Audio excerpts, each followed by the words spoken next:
Well, good morning everyone and welcome to the Environment and Community Committee meeting of the Toowoomba Regional Council for the month of May. Welcome to the Mayor, the Deputy Mayor. I'd like to acknowledge Portfolio Lead Councillor Tim McMahon, fellow councillors, CEO, General Manager, those in the room and of course those viewing via our online platforms. That's about all I've got to say. Councillor Carol Taylor I note is not with us at the moment, but I think we'll just mark her as she's not an apology for today. So, but councillors, there are no items in Environment and Community Committee, so I therefore open and close the meeting. Thank you. I'll hand over now to Finance and Business Strategy. I reckon I could handle that.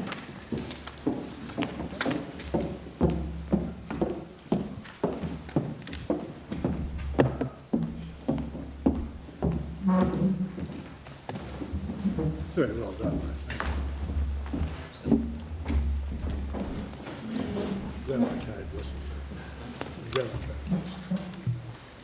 Thanks, Councillor O'Shea. Good morning, Mayor, councillors, and for those that are diligently watching at home after being up late last night watching the budget. We appreciate your attention this morning. I'd like to begin the meeting by acknowledging the Aboriginal parties whose songlines traverse these lands as we meet on today, the Western Waka Waka, Guyabal and Jarrawa peoples, and pay respects to the elders past, present and emerging, for they hold the knowledge, rich traditions and bold ambitions of Australia's first people. As Councillor O'Shea mentioned, I don't have an apology at this point for Councillor Carol Taylor, so we hope that she'll be arriving soon. Any leave of absence that requires noting? There isn't. And any conflicts of interest, councillors, that you're aware of with the items today? Finance and Business. Councillor McMahon. Yeah, thanks, Chair. Look, I felt it pertinent to bring this up. I have recently, myself and immediate family members, on a personal level, engaged DP Wealth Advisory for some personal financial planning matters, and I notice in item 5 today, the controlled entities, DP Wealth, the owner of DP Wealth, is also involved in the board of Empire Theatres, which is a controlled entity wholly owned by council. That is in my portfolio. So, yeah, while in my opinion these two can continue running parallel without crossing, I'd actually like my colleagues I'd ask their thoughts on whether my personal engagement with DP Wealth Advisory should preclude me from any conversations regarding the Empire Theatre. Thanks, Chair. Thanks, Councillor McMahon. So that could even refer to item 5 and 7, perhaps, when we talk controlled entities as well, given that's the situation.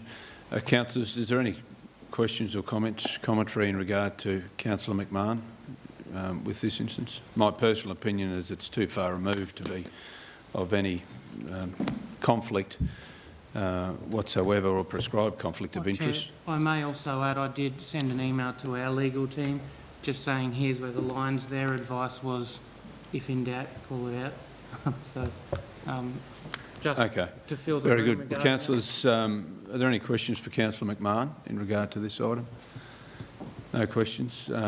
Councillor McMahon, would you like, it's your choice whether you decide to leave the room, or would you like councillors to decide on whether you stay? Get, my colleagues and yourself, the Chair, to just decide if they feel I have a conflict, and then we can put it to bed for every time this comes up, or leave for every time this comes up. Sure, no problems. So councillors, Councillor Antonio?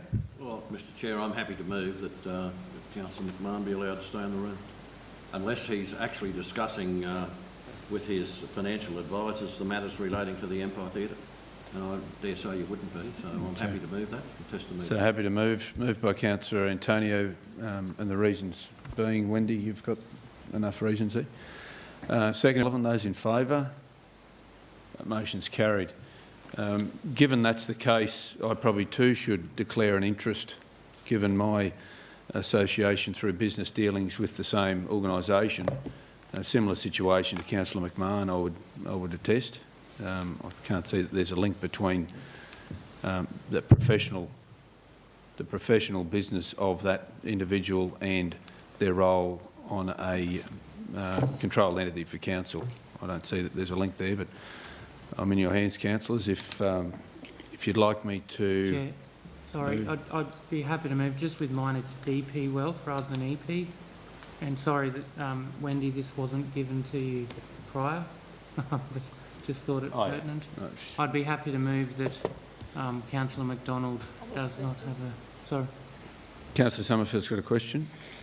Thank you. So, Councillor Jeff, could you just explain what you think your conflict is? I didn't understand it, sorry. My conflict would be similar to Councillor McMahon's, I would assume, that I personally and our family have business dealings with the same company, DP Wealth.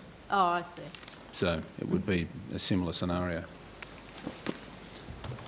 Any other questions, councillors, in regard to that? If not, Councillor McMahon, did you... Yeah, happy to move it. Be no more pertinent than mine. So we'll have this for item 5 and 7, that's up there, Wendy. Thank you. Moved by Councillor McMahon. A seconder for that second motion. Seconded by Councillor Melissa Taylor. Those in favour? That motion's carried. Are there any other conflicts? Welcome, Councillor Carroll. Any other conflicts, councillors, that you're aware of? If anything comes up through the course of the meeting, we can deal with it at that point. Anyway, thank you for that. We move on to item number 3, and Rosie, thank you for your attendance today. We've got Rosie here to work our way through the operational plan, third quarter progress. We also have general managers in the room as well. But Rosie, if you'd like to do the introduction, and then we can work through the op plan. Thank you. Thank you, and good morning, Mr Mayor and councillors. I acknowledge the general managers and officers in the room today, and acknowledge Troy and Joel from the Corporate Performance Management team for their contributions. Today I present to you the 2021 third quarter, July to March, operational plan progress update. It's always important to highlight that our operational plan delivers upon our promise to the community, which is our corporate plan, our 2019 to 2024 corporate plan. It ensures that the activities being delivered by the annual budget, so our social responsibilities, our region livability and our financial sustainability, are delivered in order with that promise. This result to date is again sound, with 99% of actions on track or monitor. However, an area to monitor is our KPIs. So KPIs are sitting at 79% on track or monitor, which is slightly less than what we've seen in previous financial years. It's important, though, that officers continue to monitor and adjust delivery in accordance with those approved plans. We refer you to attachment 8 this morning as well, which is a requested change to the operational plan. Council, via adoption, can make changes to the operational plan throughout the financial year, as we understand targets against resourcing and budget restrictions or requirements. I acknowledge that we have a number of general managers or their delegates in the room this morning as we work through the progress update. Thank you. Thanks, Rosie. Councillors, I propose that we work through the operational plan as we've done in the past, and we can pause on each section. So the first section is the Office of the CEO. Councillors, are there any questions in regard to the Office of the CEO area? Councillor Nancy and then Councillor Kerry. Thank you. On page 32 of board books, number 5550, which is timely identification, eligibility, assessment, application and reporting associated with external funding opportunities. This is a really important one, and it's sitting at 59%. I wondered if the CEO could comment, please. Oh, sorry.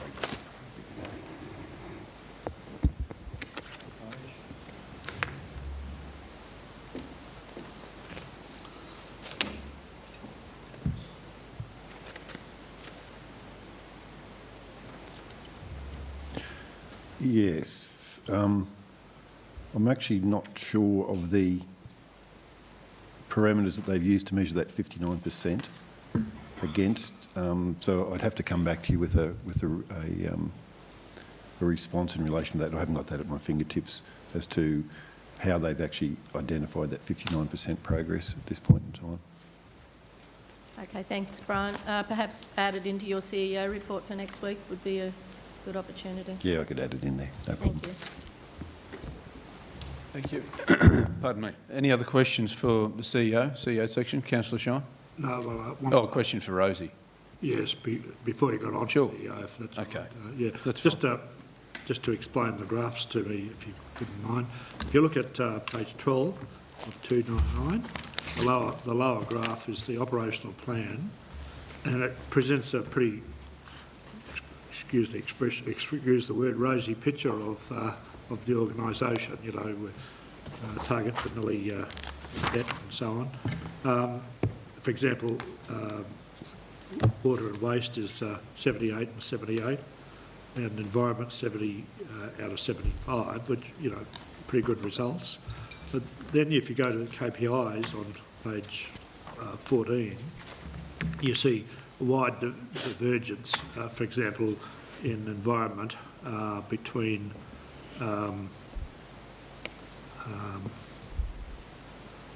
on track and not on track. So you'd get a different impression of how things are going. So one, if you only looked at that first one, looks pretty good.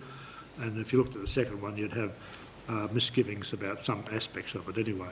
And not just environment, but finance, for example, is a bit low as well. Can you sort of, in ways that I'd understand, explain the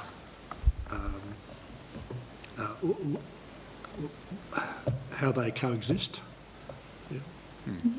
Through you, Chair, absolutely. So in relation to the actions are the activities that are designed to occur and are a amalgamation of the milestones. So an action is made up of a milestone as well as a KPI, but the action progress is determined by the milestone. A milestone is an activity that needs to occur. And I'll use the example, are we planting trees this year? Yes, we're planting trees. Our KPI is the quantitative or qualitative progress against that activity.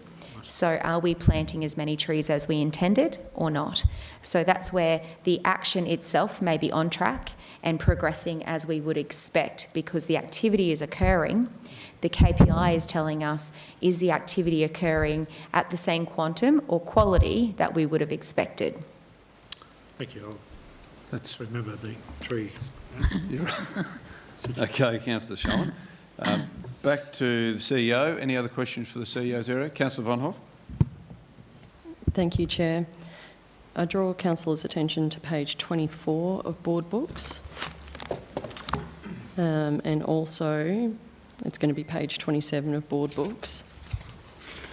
And the milestone, the action item in the first instance 2026, provide organisational leadership to achieve a high-performing, values-driven organisation, and so on. And then the milestone 5286, improve council's health, wellbeing and safety culture through the active engagement of staff and contractors and so on. And then there's a note in that, on that page, the challenges, embedding organisational performance and engagement results, as well as bullying and harassment strategies to positively influence cultural change. Then if we go to page 27, it's similar. Action is 2170, drive positive corporate culture and innovation across the organisation, whilst ensuring appropriate governance arrangements are in place to effectively oversight operations. And again, there's a note there about challenges. Performance and engagement results from the staff survey, November 2020, indicate despite expectation setting, implementation of various initiatives and increasing communication frequency and channels, corporate culture has experienced degradation. And yet in both instances, and the milestone, there is conduct the performance and engagement survey to gauge culture and develop strategies. Both of those actions have progress at 75% and green ticks next to them. And my question is, can you explain the parameters around that 75% green tick when, by your own admission here, we talk about the staff survey having being a negative and going backwards? So how have we got how have we got, a healthy green tick there in both instances, please?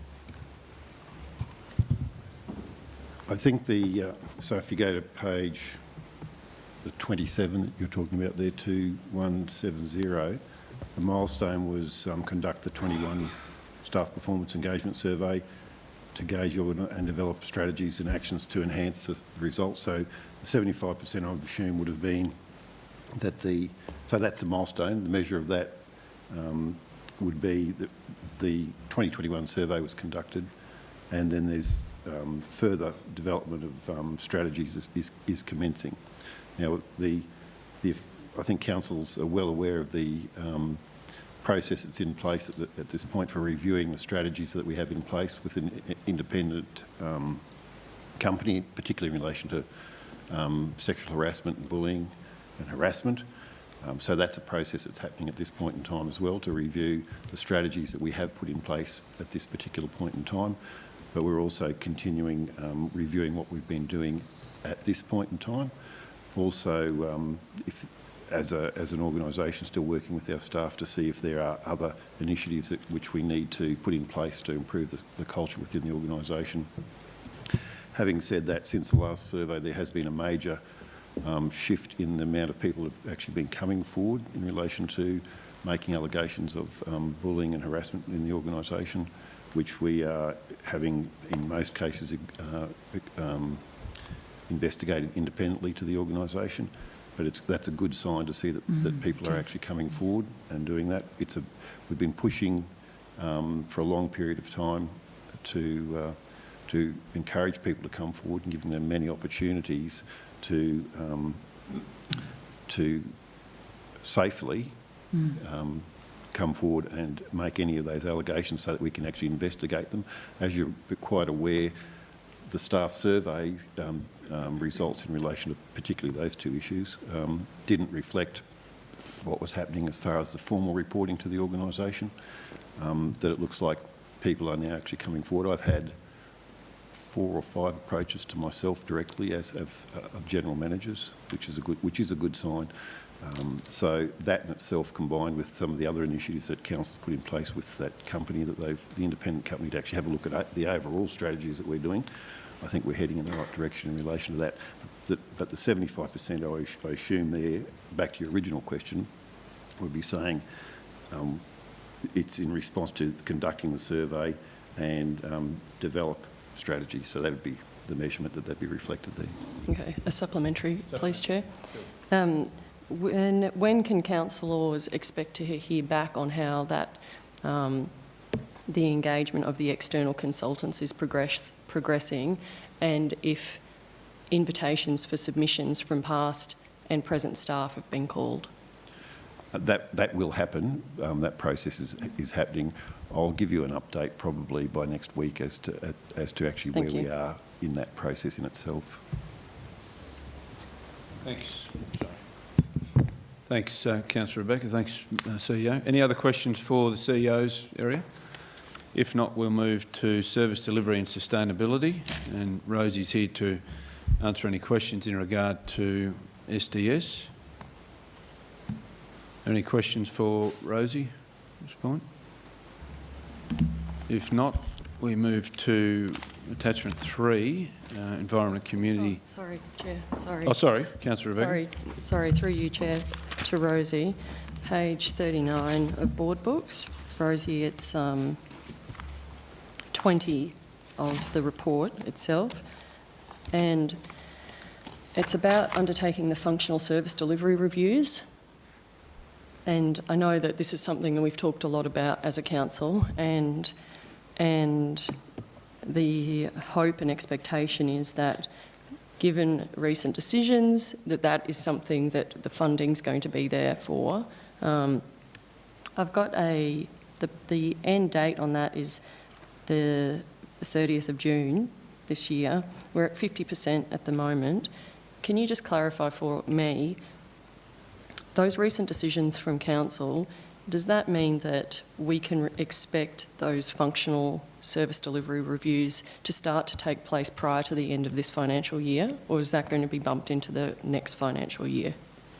So through Thanks, you, Rosie. Chair, the recent decision is to consult staff before we commence any further resourcing being committed to the Service Delivery and Sustainability Program.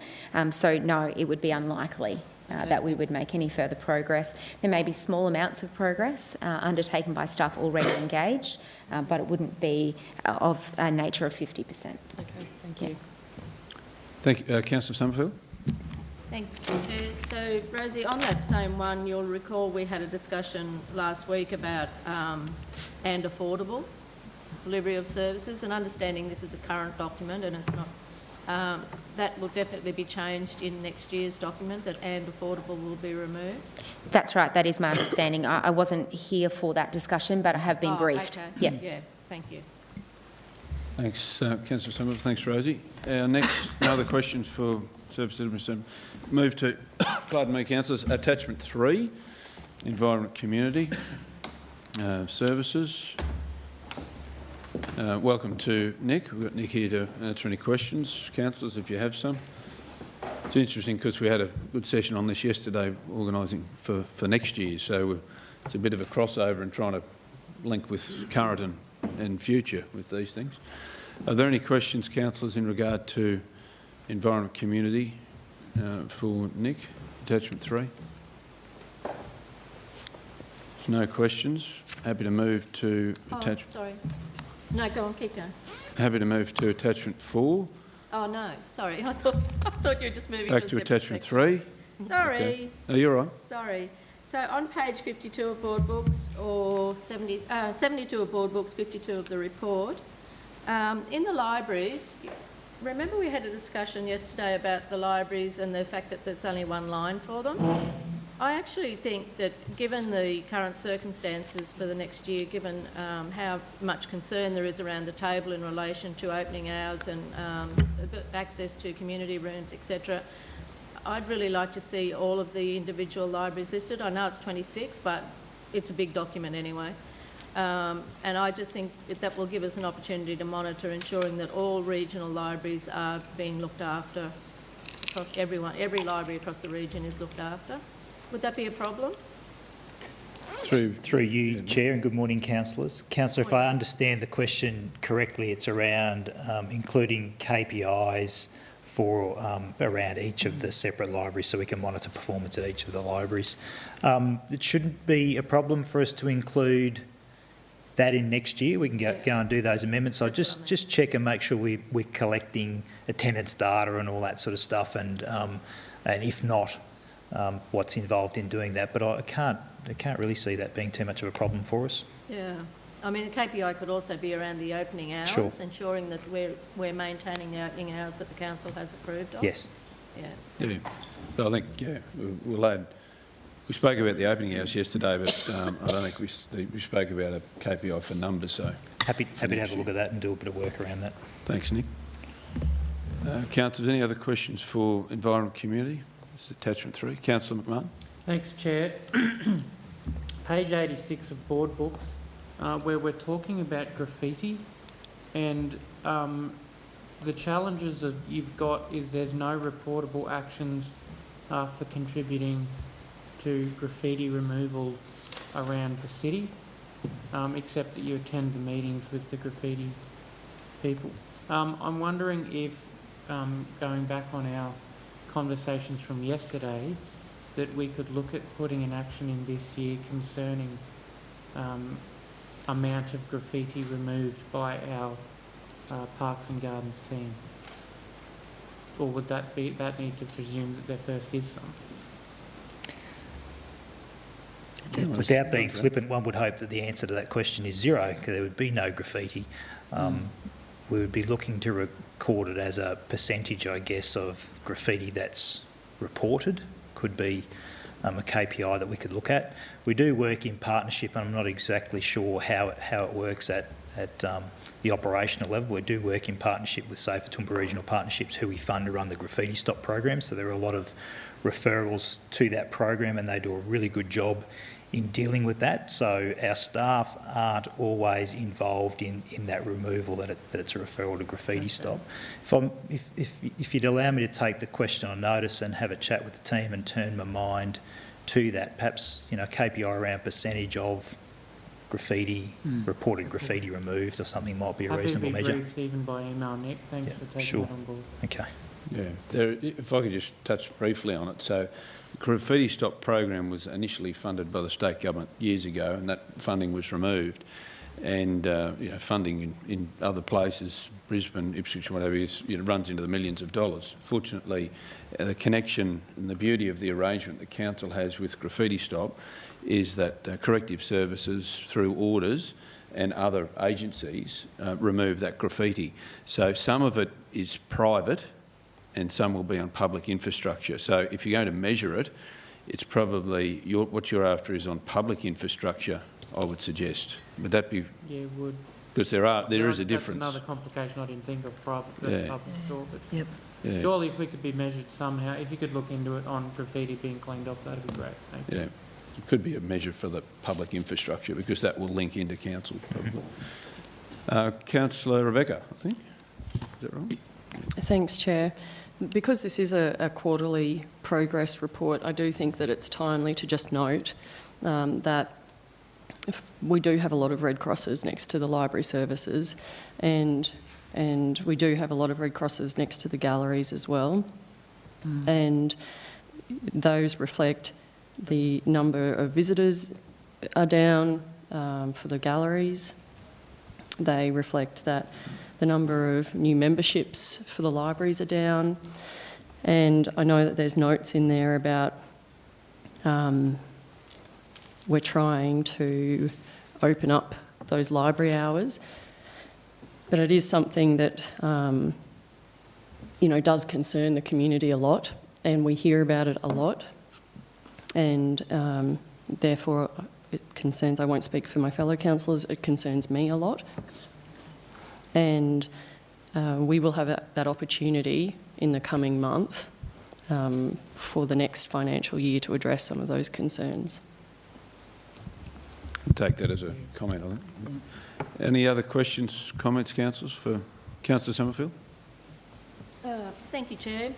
Nick, actually I sent an email yesterday about Graffiti Stop and those other organisations like Safer Toowoomba that we actually provide funding to, and whether there's some sort of reporting mechanism like an acquittal type thing, whatever process we follow. But I wanted to talk about the property services, and there's a number of red flags in there around and the cause of it is vacancies, and I'm just wondering whether there's proactivity in trying to fill those vacancies to ensure that the outcomes can be met so that you don't have your red flags there. The short answer is yes, there is. Can you give me a reference to a page number there? Sorry, Yep, page it's okay. 64 to 65 or 84 to 85 on board books. 84 to 85.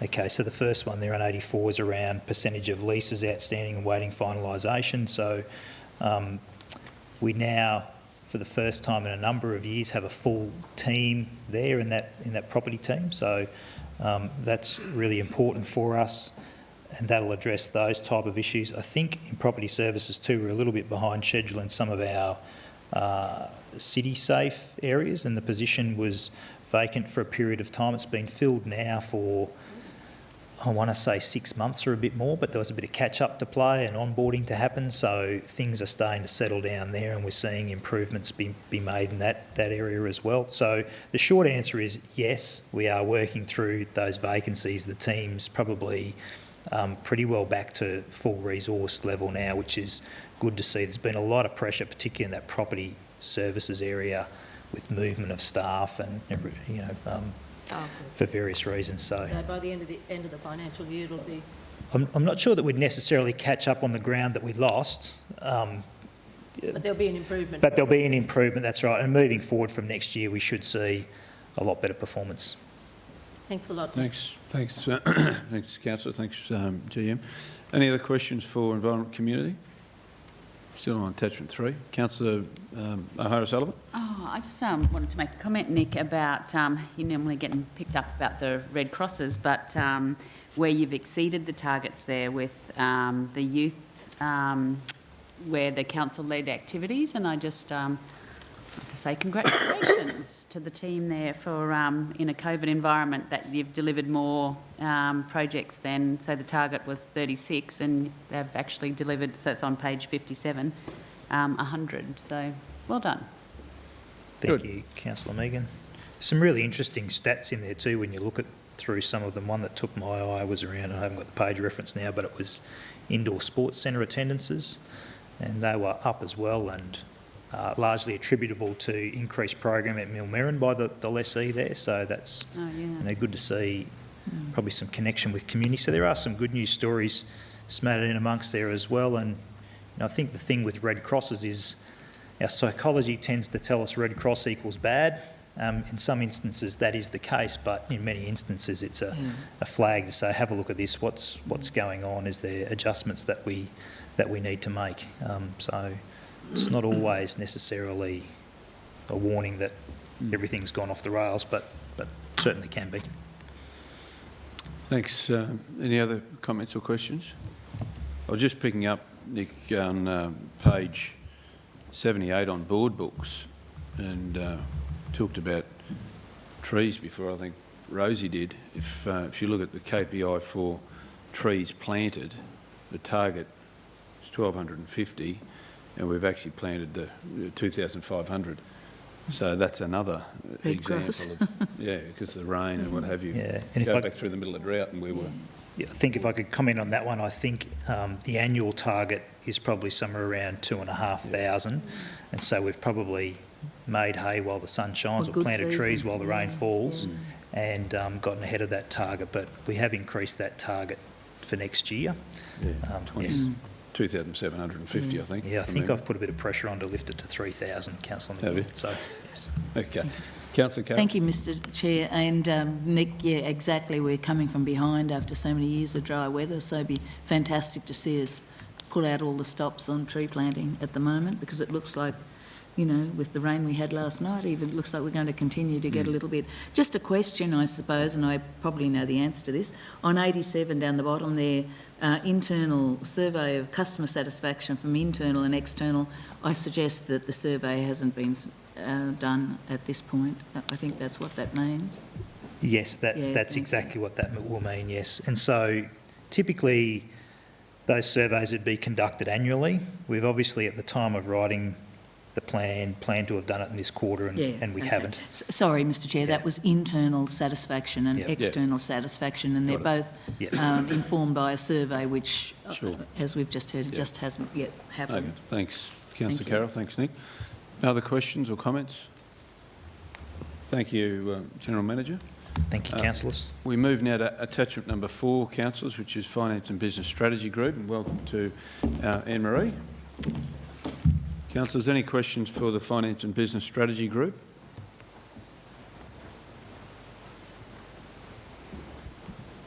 I've paused a bit longer because there we go. I've been skipping through this a bit quicker than what we've been able to catch. Sorry, Councillor Summerfield. So have you got board books or the report? I've got both. Well, page 100 on board books or 79 in the report. The accounts payable and, the invoices paid and within council payment items and invoices, blah, blah, blah, receipted. I just wondered whether you had a glitch there, because I know that the branch has been working very efficiently in this area, and I just wondered whether you've got a resourcing issue or something like that. No, so just tell me again, page 70. 79 of 188. We've got Robin here as well, coming forward over here, in her area. School holidays in public. Oh, let you talk to it. The second one, it's actually overdone, is it? No. Good morning, councillors. It's difficult during school holiday period and when there's a lot of public holidays because staff are on leave, so they're not processing efficiently. So we always have that lag and then we catch up again. Makes sense. Thank you. Mm-hmm. So it'll catch up. Yep, we catch up. Thanks, Robin. It's a constant business as usual body of work to get the invoices paid on time, but during holiday time it's very difficult. Sure. Okay, thank you. Any other questions for Anne-Marie? Councillor Summerfield? So I've got one in pod, which is on page 97 of 188, or 118 on board book.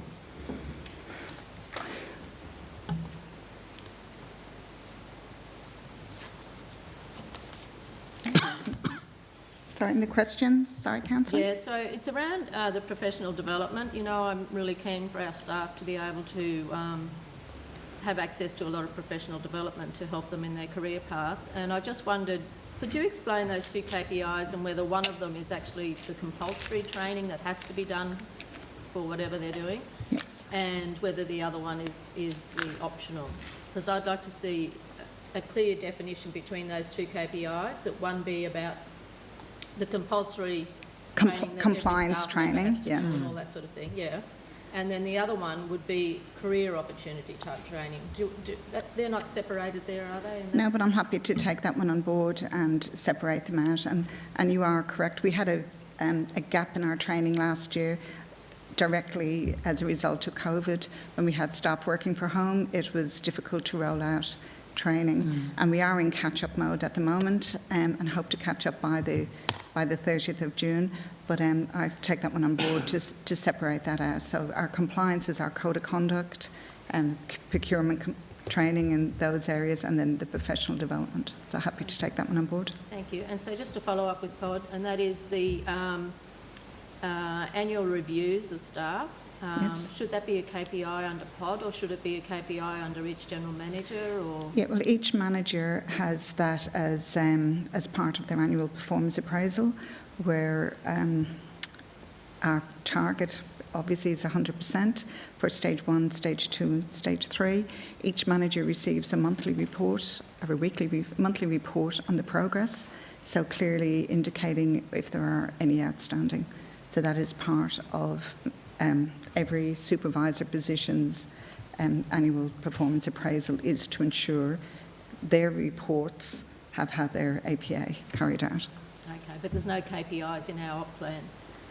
No. No. Is that something we should consider? Yeah, certainly. We can certainly include that one, yes. Thanks. Councillor McMahon?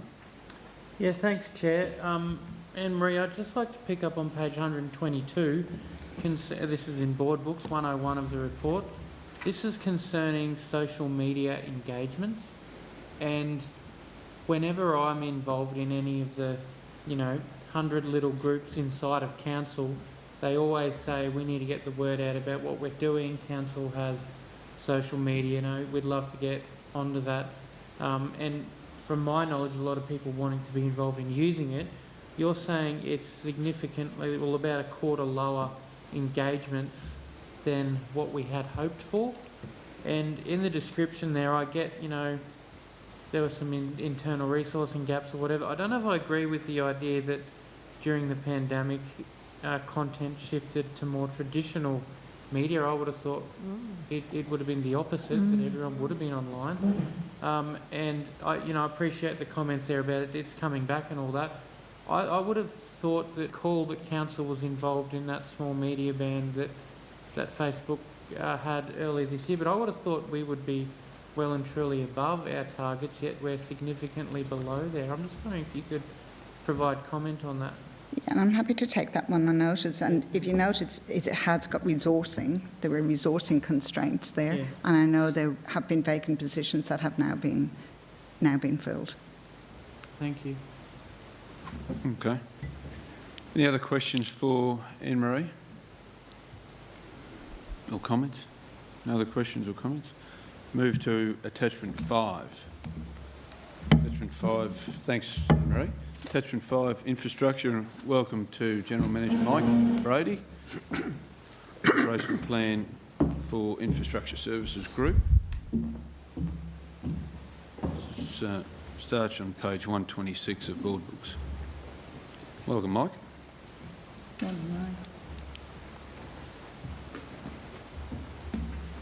Councillors, any questions for ISG? Not playing? Now that you've made the whole way over here, Mike. Councillor Nancy? Can't let you go without at least one question, Mike. Thanks. So on page 121 on the report, or 143 on board books, Yep. 5954 roads, they're at Sal stage 1, Bonjean stage 1, blah, blah, blah, and they haven't had the second seal done. I just wondered what, how long you can wait between your first and second seal. No, councillors, this is to the end of March, so at that point in time, I think on some of the projects such as that will leave us the first seal through the winter period, and then come our resealing program September through to December, or our main period. We do the second seal then. Occasionally, I'd have to double check on that job whether they've done the final seal, but probably we're getting to the end of the sealing season now. So it may have been done through April, the second seal. So when we say we probably like to leave it a little bit of time, at least a few weeks as a minimum, you can go through basically straight away depending on the type of first seal you do.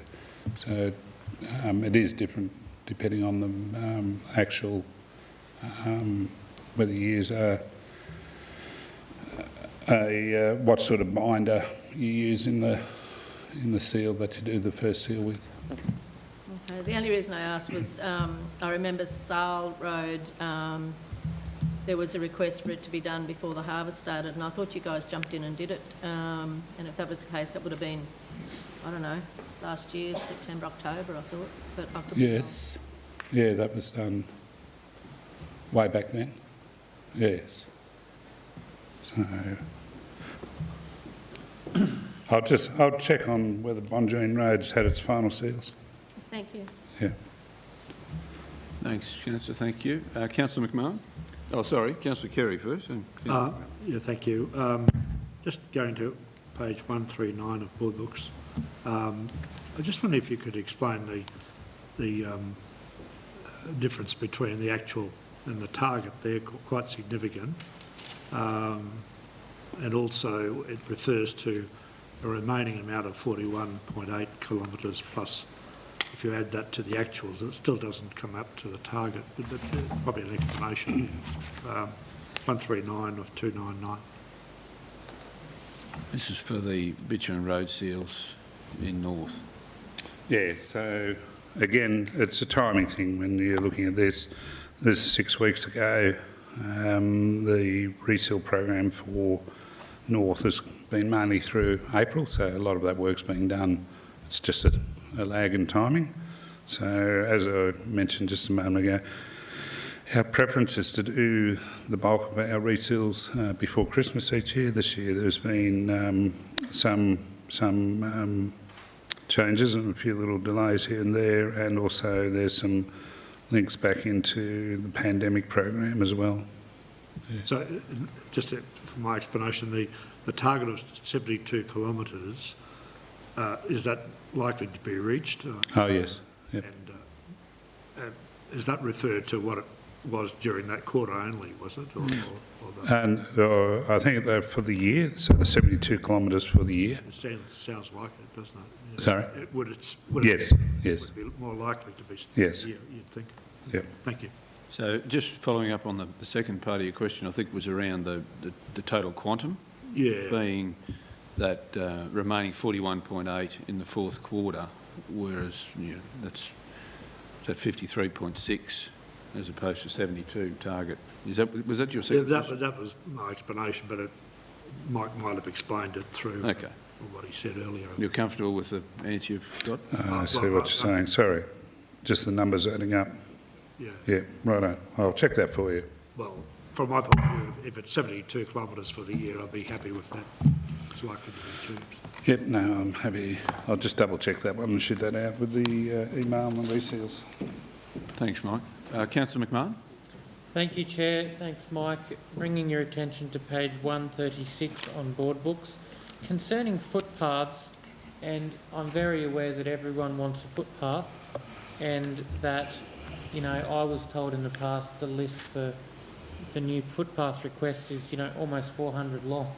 And then we've got 100 more than thought footpath-related pathways. I appreciate they're not all new footpaths. They might be fix the crack or the access or whatever, but maybe is it because it rained and there was more swampy sort of areas? But could you provide reason, in your opinion, to the big increase in pathways coming in? This is for C&M Central, and the numbers here, as I mentioned, the pathways, and there's a couple of explanations there. You would have seen some significant number discrepancies which have got Red Cross on different things. So you may remember back early last year when we changed the regional areas, so they had a real sort of inverted commas guesstimate for the target. So the target itself was set as best guesstimate. For instance, Central didn't take in the Highfields area last year. So it's taken in a larger section of the higher urbanised areas of our region, out to Kingsthorpe and those sorts of things. So it's now getting obviously the pathways that are coming that would have normally been north or south. They're now flowing into the central bucket as well. So that's why the numbers are a little bit up there. You may have noticed when Eric presented the op plan for next year, some of those numbers have been obviously re-baselined for the year ahead. So they should be able to follow that a little bit more closely and to see if there's a real differential or not. But the point you made is a very real one in respect to the requests that do come in, and what many of those are for new footpaths, but many are for maintenance as well. Yeah, no, I take your point that it's more of an admin change than a more wedging change. But no, I'm very aware that we've been briefed on footpaths and their importance in the budget moving forward, and thanks for that. No, pleasure. Any other questions or comments? Councillor O'Shea. Thanks, Chair. Thanks, Mike. My question or comment might be on a similar vein, I suppose. Mike, there's probably a couple of categories there across the different areas where the targets for the pathways has increased. It wasn't just footpaths, it was around those sealed road projects and unsealed as well. So I know it's an interesting KPI to have how many inquiries we get around it, but should that be of any, does that raise any red flags in general? Just concerned that I think they're up 18% in some areas. It wouldn't all just be with the realignment of the north, south, central, or would it? Well, I suppose it's flowing from Councillor McMahon's query, isn't it? It does say there across all branches for pathways are up 17% above past years. So it is a concern. Obviously, our communities are probably calling out for improvement in that space. So that would be a mix of these ones here would be mainly a mix of maintenance related ones, but they may also have some element of requests for sort of upgrades or improvements. But it could be, I suppose, one where the raw numbers make it look as though there's what I'm getting is, does the raw numbers that you see it there make it look worse than it is, or is it accurate, in your opinion? It's probably pretty accurate, actually. I mean, I think, I walk a little bit as well, and, just around our city footpaths, the rehabilitation work that we need to do to our ones just around the CBD, we're getting to a point with our Margaret Street and Ruffin Street footpaths that were done 20 plus years ago. They're getting to a point now where they are at a time of renewal or, improvement. So, within the next 3 to 5 years, there's some significant investment really needed in a few of those areas. Yeah. It's starting to raise its attention, yes. Yeah, because, sorry, Chair, and the final one with that, the other one that came up with the increases, but it may have just been on, just quickly going back to what it was now, page 112 of board books, so it's more around that construction and maintenance central. You've seen a vast increase as well in terms of the sealed road related pathway customer requests and the unsealed as well. Is that also just the realignment, or might have seen somewhere through there? That's another one as well where we've seen an increase across the board in terms of pathways related to those two areas as well. Yeah. This year we have had a significant more impact probably from weather events. We've had a lot, the last couple of years we've had the drought, and then with, though not the level of rain that we wanted to fill dams, we've had constant rain events, and so there has been a lot of potholing and just general deterioration of the network. So that I can see there's definitely a relative, relevance between the increase in pathways and probably what's happened, and that's not unusual. You go through a very dry period, and then you get a wetter period, and it does start to bring some of the weaknesses out to the fore. Thanks, Mike. Thanks. Thank you, Councillor O'Shea. Any other questions for ISG?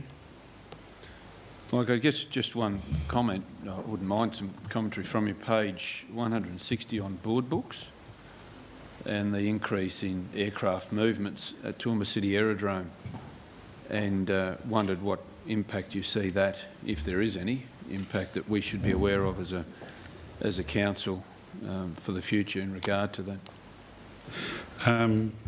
The first set of numbers there in regards to the training, you may remember Qantas. With the Qantas set up out at Wellcamp, and not actually using Wellcamp Airport for that much training. They're using our smaller aerodromes for a lot of their takeoff, landing touches for their training, so from a movement point of view. So the target was probably a bit on the low side as well, okay. Would be my other query. I think I've ensured that it got... It's different for next year. Yeah, significantly more for next year. Yeah, that's fine. Thank you. Councillor Kerry? If you'll allow the question, Chair, but while Mike is there, bearing in mind the dependence we have on government funding, was there anything in last night's budget of welcome news for us from an infrastructure point of view? I've been searching this morning and hopefully there may be something in the finer print. I think there's some ROSI funding, but it might be for TMR, I'm not sure. Yeah. That's all I can There's see. an increase in some of that. Maybe some that funding ROSI, as part of the federal assistance grants through the roads, the ROSI, I think you call it, Carol? The untied road section of it. They gave some, my understanding, I haven't had a look in depth and like Mike, but my understanding was they gave the states and Northern Territory in advance on this year, and there's more funding coming with FAGs, but it's not the repayment of the stop that we had some years ago. But I think the road component has gone up a little bit. Yeah, I'm not aware of any specific project being funded in our area. There's nothing extra. Today, right at this moment in time, but sometimes you can be fortunate and find something in the fine detail somewhere. dig a bit We deeper. can only hope. Thanks. For the second thanks, year. Mike. Any other questions for ISG? Comments? Councillor Carl? Just a more general one, if I may, Chair. I guess there's some examples here under the works program of reseals on 139 bitumen reseals. Where are we generally with the reseal program, and is it around do we look at has the time span changed around that 10-year reseal program? So where are we generally, I guess? And are we maintaining a position, or are we falling backwards? And has that 10-year program, or has that time frame changed for looking at how we reseal and all the time that we do it? So we presented an information session in August last year on the state of the assets then, and we intend to bring that forward to Council again in probably August again, where particularly the major assets, the road network, and that's where we do break down where we're at within the sealing elements and the different elements of that we look at from an asset management perspective. Look, probably the best I can say at the moment, we're just holding. What we're trying to do, as I bring forth to Council each year, is we've got an overall good, fair and poor elements of the network. What we have done, which has been a positive the last few years, Council's put a significant investment to the rehabilitation budget, which has actually been a significant positive at the lower end of those roads that we were just talking about. Bonjulian Road, you know, we did 11 kilometres of rehab on that this year. So roads that were obviously just too far gone to even reseal. So that's where we've put a fair bit of attention. We're probably still a bit on the lower side to where I'd like to be. This year's coming budget would be good to have a little bit more, but possibly we'll see what happens come through the year. There might be opportunity. So we'll keep working towards improvement. Yeah, I guess the reason why I'm asking is rehab is for poor condition roads is, as I say, the ambulance at the bottom of the cliff. Somehow we've got to turn our minds to addressing the network before it gets to a full rebuild, because that's an expensive way of doing it. If we can extend the life of our asset in a more mid-term approach of reseal before the underneath substrata of the road falls to bits or it needs digging out and redoing, that's way more than it. That's a rehabilitation, as you say. So I just raise it for us to keep it in mind when we're deliberating around budgets and asset management and the importance of it across all networks, and how that gets prioritised with other things that we choose to do. I don't think it's the best spend for us to leave it to the... And look, I'm not having a go at you, Mike. You work within your constraints, that's fine, but I'm raising it because if we're just holding, our road network will be increasing with population and the demands around sealing and a whole range of things. So at some point we've got to reassess that where we inject effort into asset management in a road network, and it's not weather conditions right down at the reconstruct end. Look, I don't disagree with you at all. I think the points that you're making are on the money there from point of view, you know, investing as early as we can into reseals and those sorts of things before we get to the state of the rehab. Obviously in August you'll get a full update of where that is, and that'll give us the latest information. That said, a lot of our whole network, particularly in our regional areas over the years, have also been, it's that, as you say, the underlying structure of the road was never really built for the use that it gets in this day and age. When you look at a road that was built 50 odd years ago and the little trucks and everything that ran around on it then, and now we're trying to run, all the carrying wheat and everything else, 70, 80, 90 tonne loads.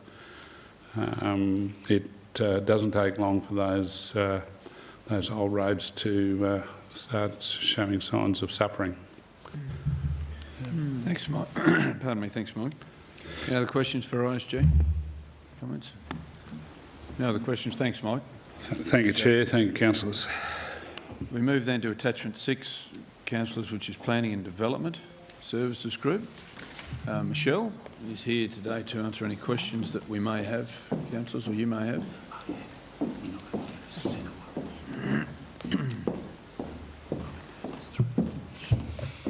We're on page 161 of board books. Any questions for Planning and Development, councillors? Councillor Megan? Thanks, Mr Chair. Michelle, I think I've asked this question before and I can't remember the answer. It's on 178. It's around up the top there, the percentage progress, the consideration of buffer-related materials. What does that mean again? Let's just go. So it's page 178 of board books? 178, yeah. Oh, great, thank you. Yeah, up the top. Up the top. Third down. Oh, yes, thank you very much, Councillor. Good morning. Morning. The progress related to buffer consideration matters. This relates to a subsection of the planning scheme studies. The buffer-related matters concern the areas of major infrastructure, particularly council-owned assets, or other major development activities such as abattoirs, major industrial areas that might require some buffering between those activities and sensitive land uses. So that component of the study will review the existing measures that we have in the planning scheme, look to any changes that have occurred in the industry. For example, we know that the poultry industry has gone through particular change over recent years, and consider any amendments that may be needed in relation to those buffer requirements. That study is an internal resourced component, and we're working in collaboration with a number of the asset owners in council to understand the implications of council assets as well. So there was some rescheduling of this work related to some resourcing constraints within the section. However, that resourcing still enables this program to be complete, this subsection of the program to still be completed within the overall timeframe, so that we're still on track to complete in accordance with Council's set deadlines. Okay, lovely, thank you. And explain. Yes, thank you, lovely. I'll try and remember that now. Thank you. My other question was around the landscaping. Was that just a staffing issue? I can't remember. Oh, here it is. You just give us 175. Page 175. Down the bottom. Of board books? Yeah. The landscape endorsement or compliance plan assessments undertaken. So page 152 for you. 152 of the report, thank you very much. Oh, sorry, Michelle. The endorsement of landscape plans. Yeah. So this is a combined constraint. I can take further information, but my understanding is a combined constraint. So this financial reporting period, we're coming out of the COVID situation, so there's been a ramping up of activities, but my understanding is this progress is across the entire year, so we saw some slower components in the early part of the financial year, and we've ramped that up in more recent times with a number of development applications and approvals coming through. There was some temporary resourcing issues in that section as well. However, that's more recently been allocated, and work is catching up on there, but it's a combination, but also reflects largely the demand situation of the number of applications received. Thank you. Thanks, Michelle. Thanks, Jim. It's just on that. The one above it is extraordinarily hot. The actuals, so landscape advice actions undertaken to provide response to internal and external stakeholders. Target of 180, it's 492. So that sort of, anyway. It would indicate that we're giving a lot of advice, but the time taking then to come through to compliance, and that advice may include other matters other than development-related applications, so it could include information to community groups or asset owners and those sorts of things as well. Sure. Okay, Councillor Sean? Yeah, if you could go to 160 of the report, the Railway Parklands PDA. It says there that across both rounds, 28 nominations have been received, shortlisted, and 14 will be interviewed during April. Could you give us an update now that April's over as to where we are with that? Yes, thank you, Councillor Shine. Yes, we had called for nominations in 2 rounds, so the shortlisted applicants have all completed their interviews. I believe the last interviews were actually held yesterday. A few had to be rescheduled, so we are on track to establish that committee, and we'll be bringing information back to Council around that panel. Thank you. Anything further, Councillor Shine? Oh, no, but it's on track. So the actual and the target was quite different. But when would you... you've now completed all of the interviews that you have to... Correct. So that will enable us to establish the panel, and from that we'll need to... As you'll recall, the purpose of the panel is really to assist in some strategic directions and strategic thinking around the Railway Parklands and PDA area. And as part of that, we see a key linkage with the potential action planning that Council has is considering for the new financial year. So the establishment of that committee is the first step, but not all of those committee or panel members are required to meet. We'll be targeting their specialist skills as required for those knowledge areas. So the next step, once we have advised you of those successful panel members, is really to start thinking where those strategic linkages are and what would be the first things that we would wish to tackle as part of that. There are some key emerging trends, such as inner city housing and inner city living remains a topical matter, and particularly in the current vacancy, relationships with social housing opportunities may be one thing, but certainly some of the catalytic programs or what Council might do looking forward over the next 10 years to implement the next phase of the master planning, and particularly looking at ways that we may be able to do things in a different way, and particularly how we might leverage our connections to private investment and community organisations within the CBD to activate and promote the CBD. Thank you. Thanks. Thanks, Michelle, for that update. Pardon me. Any other questions for planning and development? No other questions for planning and development? Thank you, Michelle. Thank you very much for your time. We'll move to item 7 of 8, Water and Waste Services. Welcome Matt Tor to the lectern. This is on page 187 of 299. Councillors, Water and Waste Services Group. Welcome, Matt. Any questions, councillors, for Water and Waste Services? Councillor Tim? Oh, thanks, Chair. I'm trying to find the pages, but I remember what we're talking about. There was 2 that I read. One was E. coli and bacteria in our drinking water, and they both were different KPIs. They both had a target of 0, and they'd both been 3 or 6 or something like that. Anyway, we've got instances of things we don't want in our drinking water. This was reported more than once in the report. Just wondering if you could explain causes and what's being done about that. Yep, so in the report, the one instance of E. coli was Acacia Street Bore, where we did have one sample that had a level of 1, which is exceeding the drinking water guidelines. In that instance, the bore was isolated, which we resampled, and there was no issues. In general, E. coli is often the result of sampling error and is usually not a cause for concern. It is very readily oxidised by chlorine, so it's generally not a problem in our system. So that's essentially what happened there. It is reported twice in this report. One of the KPIs relates to drinking water non-conformances, and the other relates to reporting that we've been required to do to Queensland Health, I believe, and that's why it's in there twice. Okay. And slightly different KPIs. Yeah, and the next one, same issue. I found it 210 on board books. The health exceedances generally with a target of 0 when you've got 5. Yeah, so the target of 0, I suppose, is just as general good governance, we should always aim for there to never be any exceedances. But in practice, that is obviously very difficult to achieve. And like I say, in almost all circumstances, a resample of that same supply will result in a negative result for that.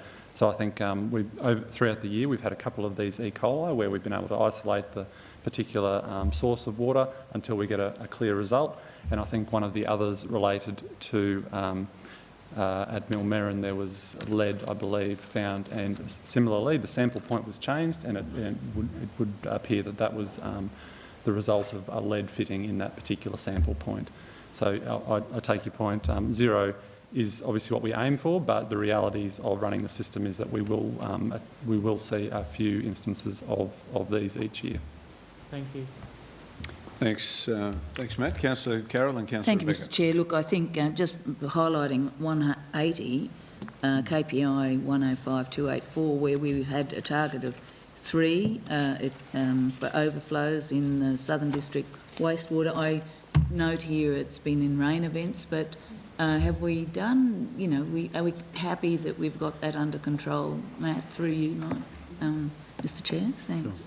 Yes, we have We've done. actually had 6. Yeah. Yes, we've had 6 wet weather overflows in that southern region. We do find that they are around the same pump station locations in most cases, and that obviously does lead us to target those areas for things like smoke testing and other activities, and also looking at just the general sizing of those pump stations in the area. So it's not overly cause for concern. These are reportable incidences, but are readily explained by the catchment itself, and there are actions that are being taken. Thank you, Matt. Thanks, Matt. Councillor Rebecca. Thanks, Chair. 2, please, if I might. The first is on 173, Matt, of the report, and it's about the planned wastewater maintenance tasks completed within the allocated timeframes. Now, I'm just needing some clarity here. So we've got 159 tasks completed from 226 approved. We're not actually that far off the target. We're 10% below. Is that a resourcing issue, or what is it that's preventing the higher number of tasks completed being achieved with that wastewater maintenance? And I ask because, that's one that really affects people's lives. Yep. So I would have to take that question on notice to give a full answer. However, my assumption is that the planned tasks are obviously undertaken where there is capacity to do so. When there are issues in the system that are reactive, that obviously takes resources to those reactive tasks, and so there's less planned maintenance occurring. So that's obviously the balance we play here, and particularly during this particular reporting period, it's during the storm season and wet weather period where it's quite likely that there is more reactive works going on, which takes away from the planned maintenance. Hopefully that will be able to be caught up in the coming quarter. That's a vicious cycle. Yep. That's what Councillor Taylor was just talking about. The other one is on page 183 of the report, and it's about the Clifton water carting costs. Let me get there. So I think it's been probably 5 quarters that we've been seeing exceedances here because of the carting costs. And again, we've got one for this quarter, and basically the story is we're paying for that water carting to Clifton, and I'm wondering when you, or if you can provide some detail to us about the hope that we might not be in this position in the next quarter potentially. Is that realistic if the GAB comes through with the goods and it looks positive at the moment? Yep, so next quarter I don't expect that there'll be any change here, because obviously when we report through to June we are still carting at this point in time. There are 2 activities going on at this point in time. One is the GAB that you've mentioned, so the pilot hole was drilled. The water quality does appear to be acceptable and treatable. So now the final hole is being drilled. Then we'll go into a pump test to ensure that there's capacity in that bore. So hopefully that will be okay, and we'll be able to equip the bore. That will take a little bit of time.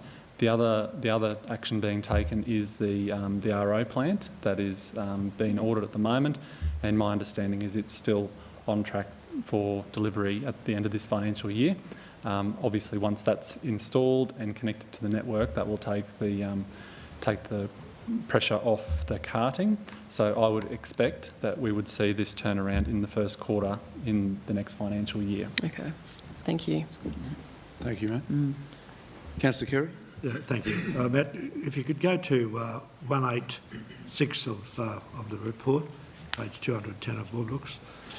Just explain that that entry there where the KPI, the actual figure is 5, target's nil, but the comment is that there was 1 exceedance. So how does that 1 exceedance relate to the actual 5? So it's an annual target. So the annual target is 0, and for the year to date, we've had 5 exceedances. In the reporting period, we had 1, which is the comment that is made there.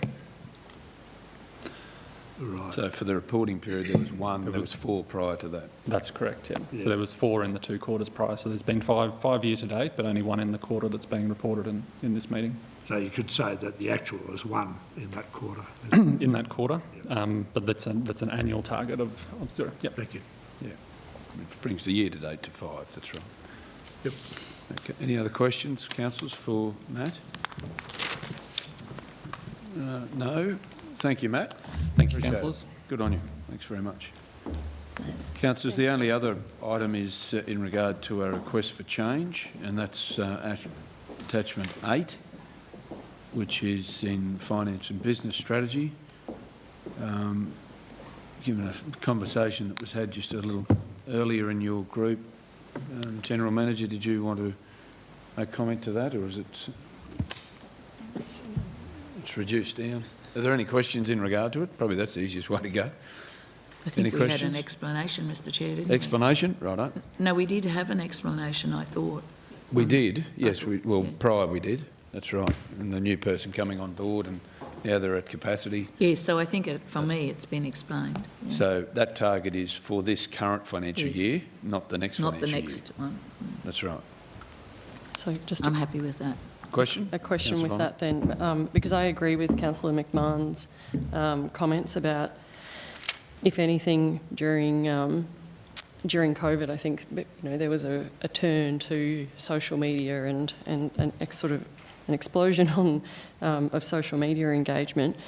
Am I correct in saying then that if we reduce the annual target for this financial year because of those reasons that we've already gone into, without having it in front of me, would we in the next financial year return to that 106,800 target or above?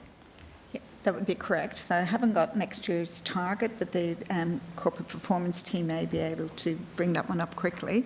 But why we are reducing the target here is to more accurately reflect the actuals. So it's like when we do a budget review.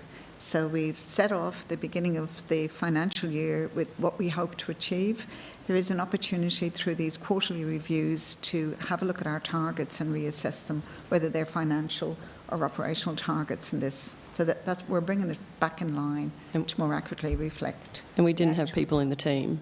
We didn't have the numbers of staff. We didn't have the people in the team. We do now. And I can also tell council that we're just finalised a social media internal audit with an excellent result there. So the social media team are certainly on track. Yes. So the answer is just yes. confirming the numbers for next year. Is that right? If I could just do a follow-up on that. Could we actually see what it has been for the last 5 years, please? Yes, certainly. Actually, six years. That would be great. Thanks. Yeah, that's a good idea. 6 would be good. I'll put that through an email or have it provided for next week, by next week. Because we have. Okay, happy with that. So, councillors, we have a recommendation before us that council note the organisational performance as outlined in the 2020-2021 operational plan quarter 3 progress report, July to March. We have a moved by Councillor Shine, seconded by Councillor Melissa Taylor. Those in favour? That motion is carried. Councillors, I might ask if you're comfortable, someone to move that we adjourn the meeting for 10 minutes. Moved by Councillor McMahon, seconded by Councillor Von Hoff. Those in favour? Motion's carried. So 10 minutes, we're back 10:30.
Okay, councillors, welcome back. We've moved to the finance and business. We move to item number 4, which is the consideration of the draft revenue policy.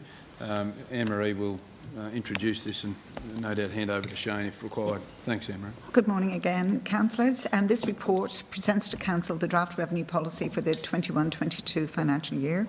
Council is required by legislation to review its revenue policy annually in sufficient time to allow an annual budget consistent with the policy to be adopted.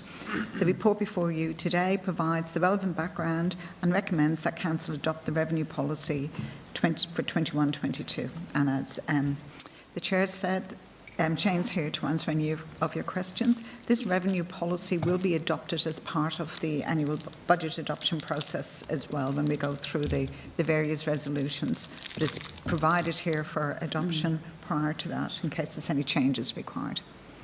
Thanks, thanks, Anne-Marie. Councillor Shine? Yeah, if I could just go to page 223 of Board Books, the pensioner rate concession. Councillors will recall a discussion recently in relation to increasing that by the CPI per each year automatically. Is this an appropriate time to address that issue? We haven't had the discussion yet. No. But we did. Okay. Yeah. Thanks, Councillor Carey. So, just a couple of comments. One is, first of all, is that the revenue policy is just very much a principle-based document, so it doesn't it doesn't mention any numbers, percentages, anything like that. So, but bear in mind, as part of the annual budget process, if it is Council's desire to, for example, make an adjustment to the level of the rebate, in line with the rate rise or CPI, whatever, then we will factor that in future. So I wouldn't think it would be necessary to detail that into the revenue policy. It'd be better that we just leave it as part of the annual budget process. So just keeping in mind, Councillor Shine, the discussions we've had have been through the budget process, confidential discussions at this point. So this is a policy, broader revenue policy, yep, and the other can be discussed through the budget process. Right, okay. Okay. Thank you. Thanks, Shane. Councillors, any other questions? Unless, Shane, you want to touch on the changes that have been made. That was one of them, obviously. And there was another in regard to water that the Council made a decision on a couple of months ago. So, yeah, thanks very much, Councillor. Track changes there, Mr. Chair. Yeah, so there is it is in there track changes. Just very briefly for Council's benefit, is that a couple of the main changes is that you will notice some updating of some wording between the wording remission versus commission. That was something that I just raised with our legal advisors, King & Co, just to obtain consistency, because the legislation does refer to the word concession as opposed to the word remission. They mean one and the same, but basically that's just an updating of wording there. And also too, as Council are aware, that we have added, now that we have adopted a rates and charges hardship concession policy, so we've now referred to that in the revenue policy appropriately. And then also the other policy dealing with water charges concession for community sporting organisations is also detailed. That's also detailed in this policy. And I just emphasise too that in F you'll see that it's called other, and this does not stop Council at any point in time to consider other requests on merit. But certainly the idea is it gives Council and officers good guidance. So I think that's probably really about the limit of. The other thing too is that the additional Pittsworth pension rebate is now gone as part of the next budget. So, and the phasing out of that has gone very well with customers. It hasn't caused any particular issue at all. Thank you, Shane. That's great. Totally. Any questions? Councillor Tim? Oh, it's not a question. I remember conversations about each and every one of these changes, and I thank Shane and the team for working through this. I'd be happy to move it. Chair. Yeah, I'm happy to. Okay. If there's no other questions, we have a mover, Councillor McMahon. Someone moves the motion. Moved by Councillor Melissa Taylor. I thought Councillor McMahon said he was going to move it, Mr. Chair. Yeah, and I've just said that moved by Councillor McMahon. No, that's not and what you seconded said. by Councillor Melissa. No. Didn't I? What did I say? All right, all right. Go to It's the all top. right, it's all right, we all do You're it. right. You did have two movers. That's all right. We'll let you off this time. It's okay. Well, I apologise because okay. I had Tim as moving and Melissa as seconding. That was in my mind, but obviously it didn't come out of my We all mouth. do that. We all do it. Those in favour? Yeah. Motion's carried unanimously. Thanks, Shane. Thank you, Councillor. Thank you again. Thank you, Shane. Okay, item number 5, councillors, is Control Entities Quarterly Financial Reporting, which is part of our new process, so thank you. Yeah. So, Councillor, the report in front of you now, this is our new financial quarterly reporting for our controlled entities. These reports are being provided to councillors to allow an oversight or any questions you may have regarding each of our entities. I'm happy to take any questions. I've got Robin here to back me up. Thanks, Robin. Councillors, questions in regard to this item? Councillor Summerfield. Thank you, Chair. Thanks, Anne-Marie. I just wondered with the JWS, the 244,000 drought communities funding, whether that would actually be acquitted by the end of the financial year or it would have to be handed back. So I'll hand over to Robin. I'm unsure. Hello again, councillors. The discussion that I had the other day with the John Dairy and Woolshed was that they are experiencing challenges, but they hope to acquit the majority of it by the 30th of June. And anything that hasn't been acquitted will have to be handed back, is that right? That's the assumption, yes. And do you actually know, and I know it's not your role, Robin, but if you've been talking to them about it, what were they going to use that 244,000 for? It's mainly for restumping of buildings. So repairs and maintenance, 244,000, and it won't all be acquitted. That's my understanding. I think. Thank you. It's a federal government grant, and I think the challenge is more about having contractors to do it, rather than not having time to do it. It's contracting to do it. So we've got Councillor Antonio, Councillor Carroll and Councillor Melissa. In respect to funding, it's my understanding, and you may be able to correct me, that a local family had been prepared to give significant money to the John Dairy and Woolshed. Has that arrived and has it been acquitted? I'm sorry, I couldn't confirm that, but I'll make some inquiries. If you could check and that, let you know. please. Yep. Yeah, and I think that local, yeah, I won't go into it now, sorry. Good idea. Councillor Carroll? Thank you, Mr Chair. Just on that drought communities funding, which is the federal government grant, I'm just wondering if they're not, in this particular instance, they wouldn't be the only group that is having trouble finding tradespeople to do these jobs.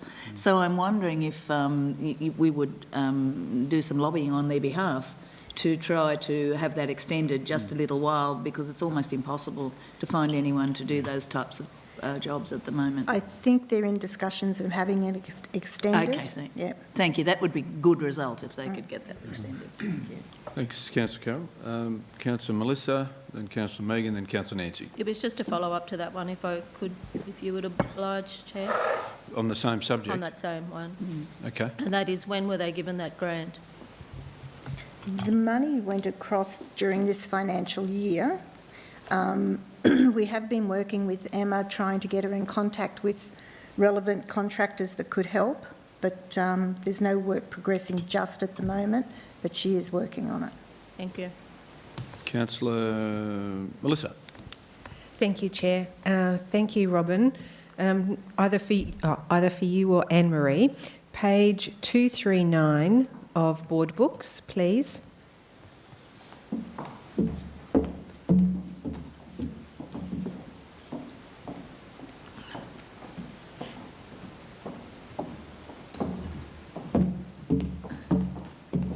Yes. Yes. Just in that bottom green square, Empire Theatres to Toowoomba Regional Council for rent accommodation and insurance. Can you just explain, either that or my maths isn't good. Rent accommodation is 210,000 and insurance is 32,000 with a total of 762,000. Yeah, you're correct. That figure is wrong. All right. So, okay. So we just need to rectify that. Yes. Yep. Okay. Thank you. May I have a follow-up? Another question? Sure. Please. Yep. On page 244, please, Just on the John Darien wool shed, just trying to find my notes here. Oh, yes. In the consolidated financial performance statement, it has down there as a depreciation of 0. That's correct. We transferred all the assets from the wool shed at the 30th of June last year, so there are no assets. Oh, okay. All the assets are in council's books. Okay, thank you. Appreciate that. Councillor Megan. Oh, thanks, Mr Chair. Mine was really probably just more of a comment, 2 comments. One, I note in Tisby's report that they say the risks and the challenges, and they say housing shortages are impacting upon the region's ability to attract new people. So that's interesting, given the this discussion that we had yesterday. But I guess I just wanted to say thank you for the. I know this is not the first time it's been reported like this, but I just find it so much easier to comprehend and to get my head around. So thank you. Thank you. Thanks, Megan. Councillor Rebecca. Thanks, Chair. I too had the same question as Councillor Taylor about the maths, and then I too had the same note from Councillor O'Hara-Sullivan about the housing shortages. I want to go to page 2 books, which is, I don't know, it's 2 of 2 with the JWS, John Darien. I'm wondering about that note below the table, please, Anne-Marie. Please note the figures presented for John Darien Woolshed do not include the advance payment of Q3 CSO $172,770, as this was unearned revenue as at the 31st of December 2020. What does that mean? That means that, and I'm happy to hand over to Sarah, but when it's unearned revenue, if one of these entities had cash flow issues, they would ask for an advancement of their CSO. So we actually provide the funds early, so they've got the cash in the bank, but they don't recognise the revenue. So the revenue is recognised the 1st of July, the 1st of October, the 1st of January, the 1st of April. Got it. So it would be cash flow. We've provided the cash early, but we don't actually match the income with the expenditures. And that's how we get to the 690,000 per annum. Yes. Yep. Thank you. And then I had one other, I believe. Sorry. Maybe my other questions have been answered. I think that might be it, actually. Thank you, Chair. Okay. Any other questions, councillors, for this particular item, number 5? Okay. There's no other questions. The recommendation is that Council note the quarterly reports for its controlled entities as at 31 March. Councillor Shine moved. Have a seconder? Seconded by Councillor Summerfield. Those in favour? You with us, Councillor McMahon? Those in favour? Carried. Okay. Item number 6. Item number 6, councillors, is a report that's come back to council as a result of well, it's in the report, but from the audit committee through to council. It was mentioned here, and now this is a report that's found its way here. So, yes. Centralised procurement, the procurement hub. So, councillors, at the April Finance and Business Strategy Committee meeting, councillors asked for us to move to the mandatory requirement, and we requested more information regarding the process, roadblocks, implementation and timetable around this centralised procurement. So this report addresses that request, and Robin is here to answer any specific questions. Thank you, Anne-Marie. Any questions, councillors, in regard to this? This is really virtually an update on how things are going. It's for noting, more so than anything else. Happy to move. Councillor Summerfield moves the report. Councillor Melissa Taylor seconds the report. Those in favour? Just ask a question about it. It's irrelevant to the vote, but can I just ask a quick question? We'll go. We haven't voted yet. I haven't called the vote. I said those in favour. I haven't called it. So ask the question if you like. I just wanted to inquire about how staff have taken to how they have embraced it. Yeah. Thank you for the question, councillor. When we set out on this journey from the middle of 2018, we set out in a consultative manner So as you can see, we start meeting with the relevant managers in the first case and meeting with the general managers. And we have carried out a survey to see how the staff are feeling, and we haven't had any issues at all with the implementation to date. But we have certainly picked the low-hanging fruit, and the branches that are eager for assistance and have been happy to transfer resources where they have been deemed necessary to ensure that the work can be carried out. Thank you. Okay. Sorry about that, Chair. Righto, we had a mover, Councillor Summerfield, second to Councillor Melissa Taylor. Those in favour? That's carried. Thank you, councillors. Thank you. Thank you, Robin. Move to item 7, councillors, which is the Controlled Entities and Beneficial Enterprise Powers Policy. Manager of Governance and Legal Services, Grant Wilson, will be joining us. He was just outside there before. Yeah, he was. It's been waiting a while. And this is not there, Robin? Been there all morning. Yeah. I saw him walking away.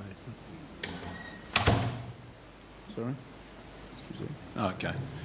This, councillors, is a follow-on from that was presented to us prior, and you'll recall that the request last time was for the organisation to consult with the stakeholders, the 3 particularly that are current or existing controlled entities, and is included in there. Anne-Marie, are you confident or comfortable to talk to this report? Grant may well arrive in the meantime, but you're comfortable to talk to the report. I'm happy to take questions and see how I go. Happy to take questions, okay. Councillor Von Hoff. Okay, thank you, Chair, through you. A couple of things. Firstly, a comment, which is I think that a uniformed approach to all of our entities is a very positive step forward and makes just a lot of sense. Why would we do it any other way? I've got 3 points, please. I note on page 7 of 23 of the draft policy, Council proposes that we don't have any observers that go along to the board meetings, and then I also note that their preference that in the feedback that's been provided is that we do keep observers in there. I personally feel that it's important that we have observers because that's a conduit between council and the boards. But can you fill us in, please, about on the rationale behind the sentiment that council would not want observers on those boards? Sure. So can you just tell me that page again? It's page, page 7 of 23 of the, it's under point 5.2, board composition and remuneration, which I'll also get to. What number in the board books? On board books, it's page 271. Yeah, I just found it. 271 board books. So it says it's preferable that council will not seek any board representation or have observers attending any board meetings. So I think, councillors, this has been presented for your consideration, and it's based on state guidelines. So it's been developed, and I think the pages of this document have been developed based on state guidelines. Mm-hmm. Well, I'd just acknowledge there then that it is also the preference of the entities that we do maintain that observer status. So that's point 1. Yes. Point 2 is about the remuneration, and looking at the feedback from the entities, it's their preference that they do get paid. Those board members, those directors. Yes. And when we get there, I'll be keen to hear my colleagues' sentiments around the table. But I agree that they should be paid because it's a very serious position, these board spots, and they have a lot of responsibility. They have financial oversight of some serious amounts of money. They manage considerable risk in some instances. My question is, have we quantified what the salaries would be for those positions? So, Councillor, the work that's carried out at the moment has been in consultation with AICD and what the current benchmarks are around for remuneration on not-for-profit boards. And furthermore, as an observer at the Empire Theatre Board meeting, they have agreed that any funding for directors would be from existing budgets and process improvements. So not imposing any additional burden on council.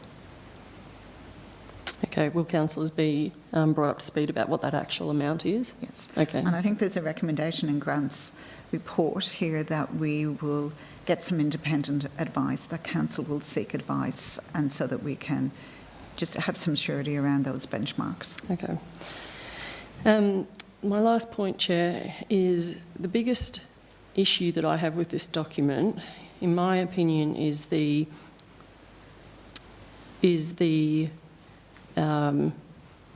we don't address acquittals, and throughout the report it talks about increased reporting and financial management transparency and so forth, but I would have thought absolutely central to that would be the acquittal process, and we just did it 5 minutes ago, the quarterly financial statements, the quarterly financial reports from each of the entities, and that the addition of a quarterly acquittal statement wouldn't have been too onerous, and it's striking to me because it's something that we ask our little community organisations to do when we give community grants. It might be an organisation of 5 people that gets $5,000, and we require that to be acquitted, and yet these entities and others, we don't apply that same requirement to these organisations. Can you comment on that, please? Yes, and thank you, Councillor, for the question. And I agree, and I can provide an undertaking that an acquittal document will be developed for all funding that's provided by Council. The other approach would be to add it to this document on page 14 of 23 under the Finance and Business Strategy Group. It says, point 1, that your group would regularly request and review and critically appraise all financial records as may be reasonably required in order to make an informed appraisal of the entity's operations and report to the relevant committee charged with oversight of the controlled entities and beneficial enterprises.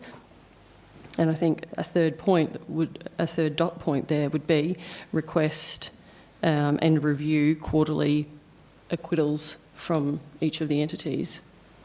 Yes, so we'll take that one on board and include that make that amendment for next week. That's it. Thanks, Chair. Thank you. Now we've got Grant. Anne-Marie's doing a wonderful job there, Grant, in your absence. But she agrees totally with what you, whether you agree with totally what she said or you agree with totally what you'll say, I'm not sure. Councillor Nancy. Thank you, Chair. We can respond to that last question. The last question around the acquittal. Acquittal of funding. The acquittals. We have spoken about it. Oh, you have spoken about it. Okay, right. We'll just backtrack one, if we can, Councillor Nancy. Absolutely. As I understand the question, and my apologies for coming in late, Councillor, but I understand there was a question about whether or not what the reporting requirements are that are going to be imposed on various entities who are funded by Council. There are standard provisions in the draft funding agreement which deal with performance appraisals, and there is also a specific section which is designed to enable the Council to lay out quite specifically what those reporting requirements are and at what intervals, because of course that will be a variable depending on how much money you're giving who, as to how much reporting you want back at what regularity. So, and whether or not the funds are tied for particular purposes or whether they're just able to be used for the organisation's general purposes. Thanks for that, Grant. And I was just saying that when we've just 2 items prior looked through the controlled entities' quarterly financial reports, and that would be an obvious and opportune time each quarter to look at the acquittals. Grant, if you don't mind, Councillor Somerville, I might just step back for a question prior, Grant, now that you're here, in regard to board representation or observers from council, and just wanted your advice, I guess, or your feelings on how this is worded and whether that does preclude, or it's preferable that council doesn't preclude to have an observer, given, as Councillor Vonhoff pointed out, it's quite true that the three stakeholders that you'd spoken with all feel that there's benefit for the organisation if they have some level of representation, be it officer or councillor as an observer at their meetings. Sure. The policy wording certainly doesn't determine which way any particular council wishes to move in relation to that, so it's really just addressing the issue as something that needs to be considered, and it will be up to council from time to time to decide whether or not it is providing assistance, value for money. I would have thought that council would in most instances probably see some advantages in having someone there so that they can themselves assess the various directors' performance and the way they operate at those meetings and come back with that intelligence to feed through to council. I think I made some comment in the report rather than in this policy that in my former employer they had a whole stack of controlled entities and they did exactly the reverse to what this council is currently inclined to do, because they had for years had a council employee firmly embedded in those organisations, and most of the organisations actually took objection to that person being in the room and asked that he be removed because they saw it as some sort of interference rather than assistance. So it's horses for courses really, but the policy doesn't dictate a particular result for council. No, I guess just the wording where it says whether that is a compelling justification, which refers to the above, for creating, it may be preferable that council, first point, will not seek any board representation or have observers attending any board meetings, which is what raised the question. Yeah. So, and the feedback's quite clear from the three that they see benefit in it. So I wondered whether that wording should be adjusted to be more reflective of, rather than says will not seek any board representative, may seek board representation or something. We can certainly look at that for next week. It just doesn't seem, it doesn't compute to what we're actually trying to do. The last one was on remuneration of board and the conversation around the quantum, and Anne-Marie said that you're doing some further research into that quantum, what that may be. We have been advised by the Empire Theatre directors that they have done some comparative studies as to what similar not-for-profit entities are paying their directors. I haven't seen that material yet, so we'll have to get that material, see how comprehensive it is, and then council may wish to undertake some further analysis or simply accept what we're given. And that will inform your decisions as to what you pay ET directors or JW directors or etc. So. Sure. Just a supplementary, Is it possible to get some more information on that prior to next week? Because it's really hard for us to say we agree with a policy of where there are salaries when we don't know how much, we don't have any idea of the quantum of those. So if we can get some more information prior to considering this policy, that seems like a reasonable, prudent step for us. I have asked the ET people who indicated that to give it to us, but it hasn't been forthcoming to date. So. Okay. Now, Councillor Nancy. Thanks, Councillor Jeff. And possibly in relation to remuneration, we wouldn't just rely on one source of information. We would surely elaborate and try and find out from other areas. But look, I'm very supportive of us having policies around our entities, whether that's one policy that fits all or whether it's three policies for three different entities. That's a discussion, I guess. But I was absolutely, I found this policy the most unique policy I've ever read. It has questions in it. It has, I even picked up, me personally, I picked up emotion in it. I was quite surprised at it, and that it went to the entities before coming to councillors to actually have a look ourselves and provide input and feedback about what we felt about the policy. I might be the only person in the room feeling this way, but I find it really quite peculiar. Okay. Well, this did come to council prior. It has come to council prior, and then it's gone to the stakeholders for feedback. Because we made a decision then that council hadn't consulted with existing entities, so it has. So we workshopped it. It's already been to council once before, and then the decision at that point was that consultation was undertaken with the three entities, and that's why we've got that feedback from the three entities. Okay, so I still go back to the questions and the emotion in it. Yeah, sure. I must admit, when I read it, it sounded like a policy with notations in it rather than a policy, but that might have been just... obviously, Councillor Summerfield might have a similar sort of view. I'll give you an example of the emotion I'm talking about, and that is on page 18 of 23, the first dot point under comments concerning existing entities. Why that's even in the policy, I have no clue. But it says, prior to its creation, council lost 2 quite experienced managers due to tensions with working with council. I mean, is that really appropriate in a policy? No. Part of the rationale for that is that the Empire Theatre have even made the comment to council that they don't believe that council has any corporate history as to why the entity was formed in the first place. So it goes to informing future administrations of council as to what motivated a previous council to take the direction it did. It's not really policy.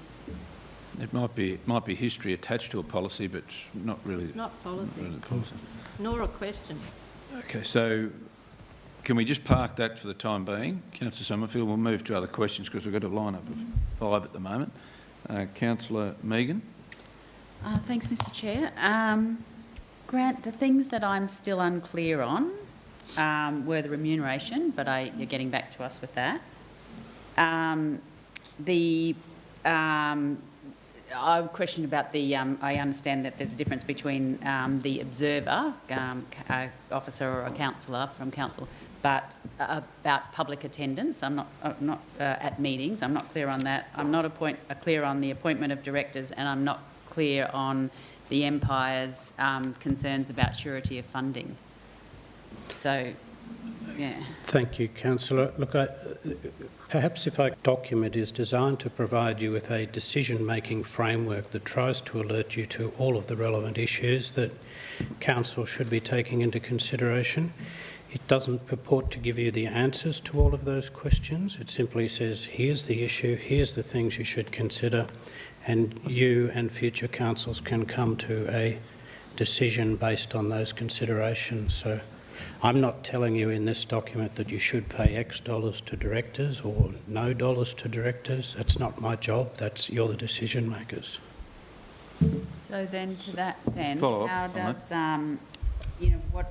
I just can't see in there what you're saying about the meetings being open to the public or the appointment of directors. Maybe it's there and I'm just not absorbing it. Or so the issue of whether or not the council wants to insist that its controlled entities open their directors' meetings to the public is an issue that you can consider when you're reviewing the various efficiency and effectiveness issues of these entities.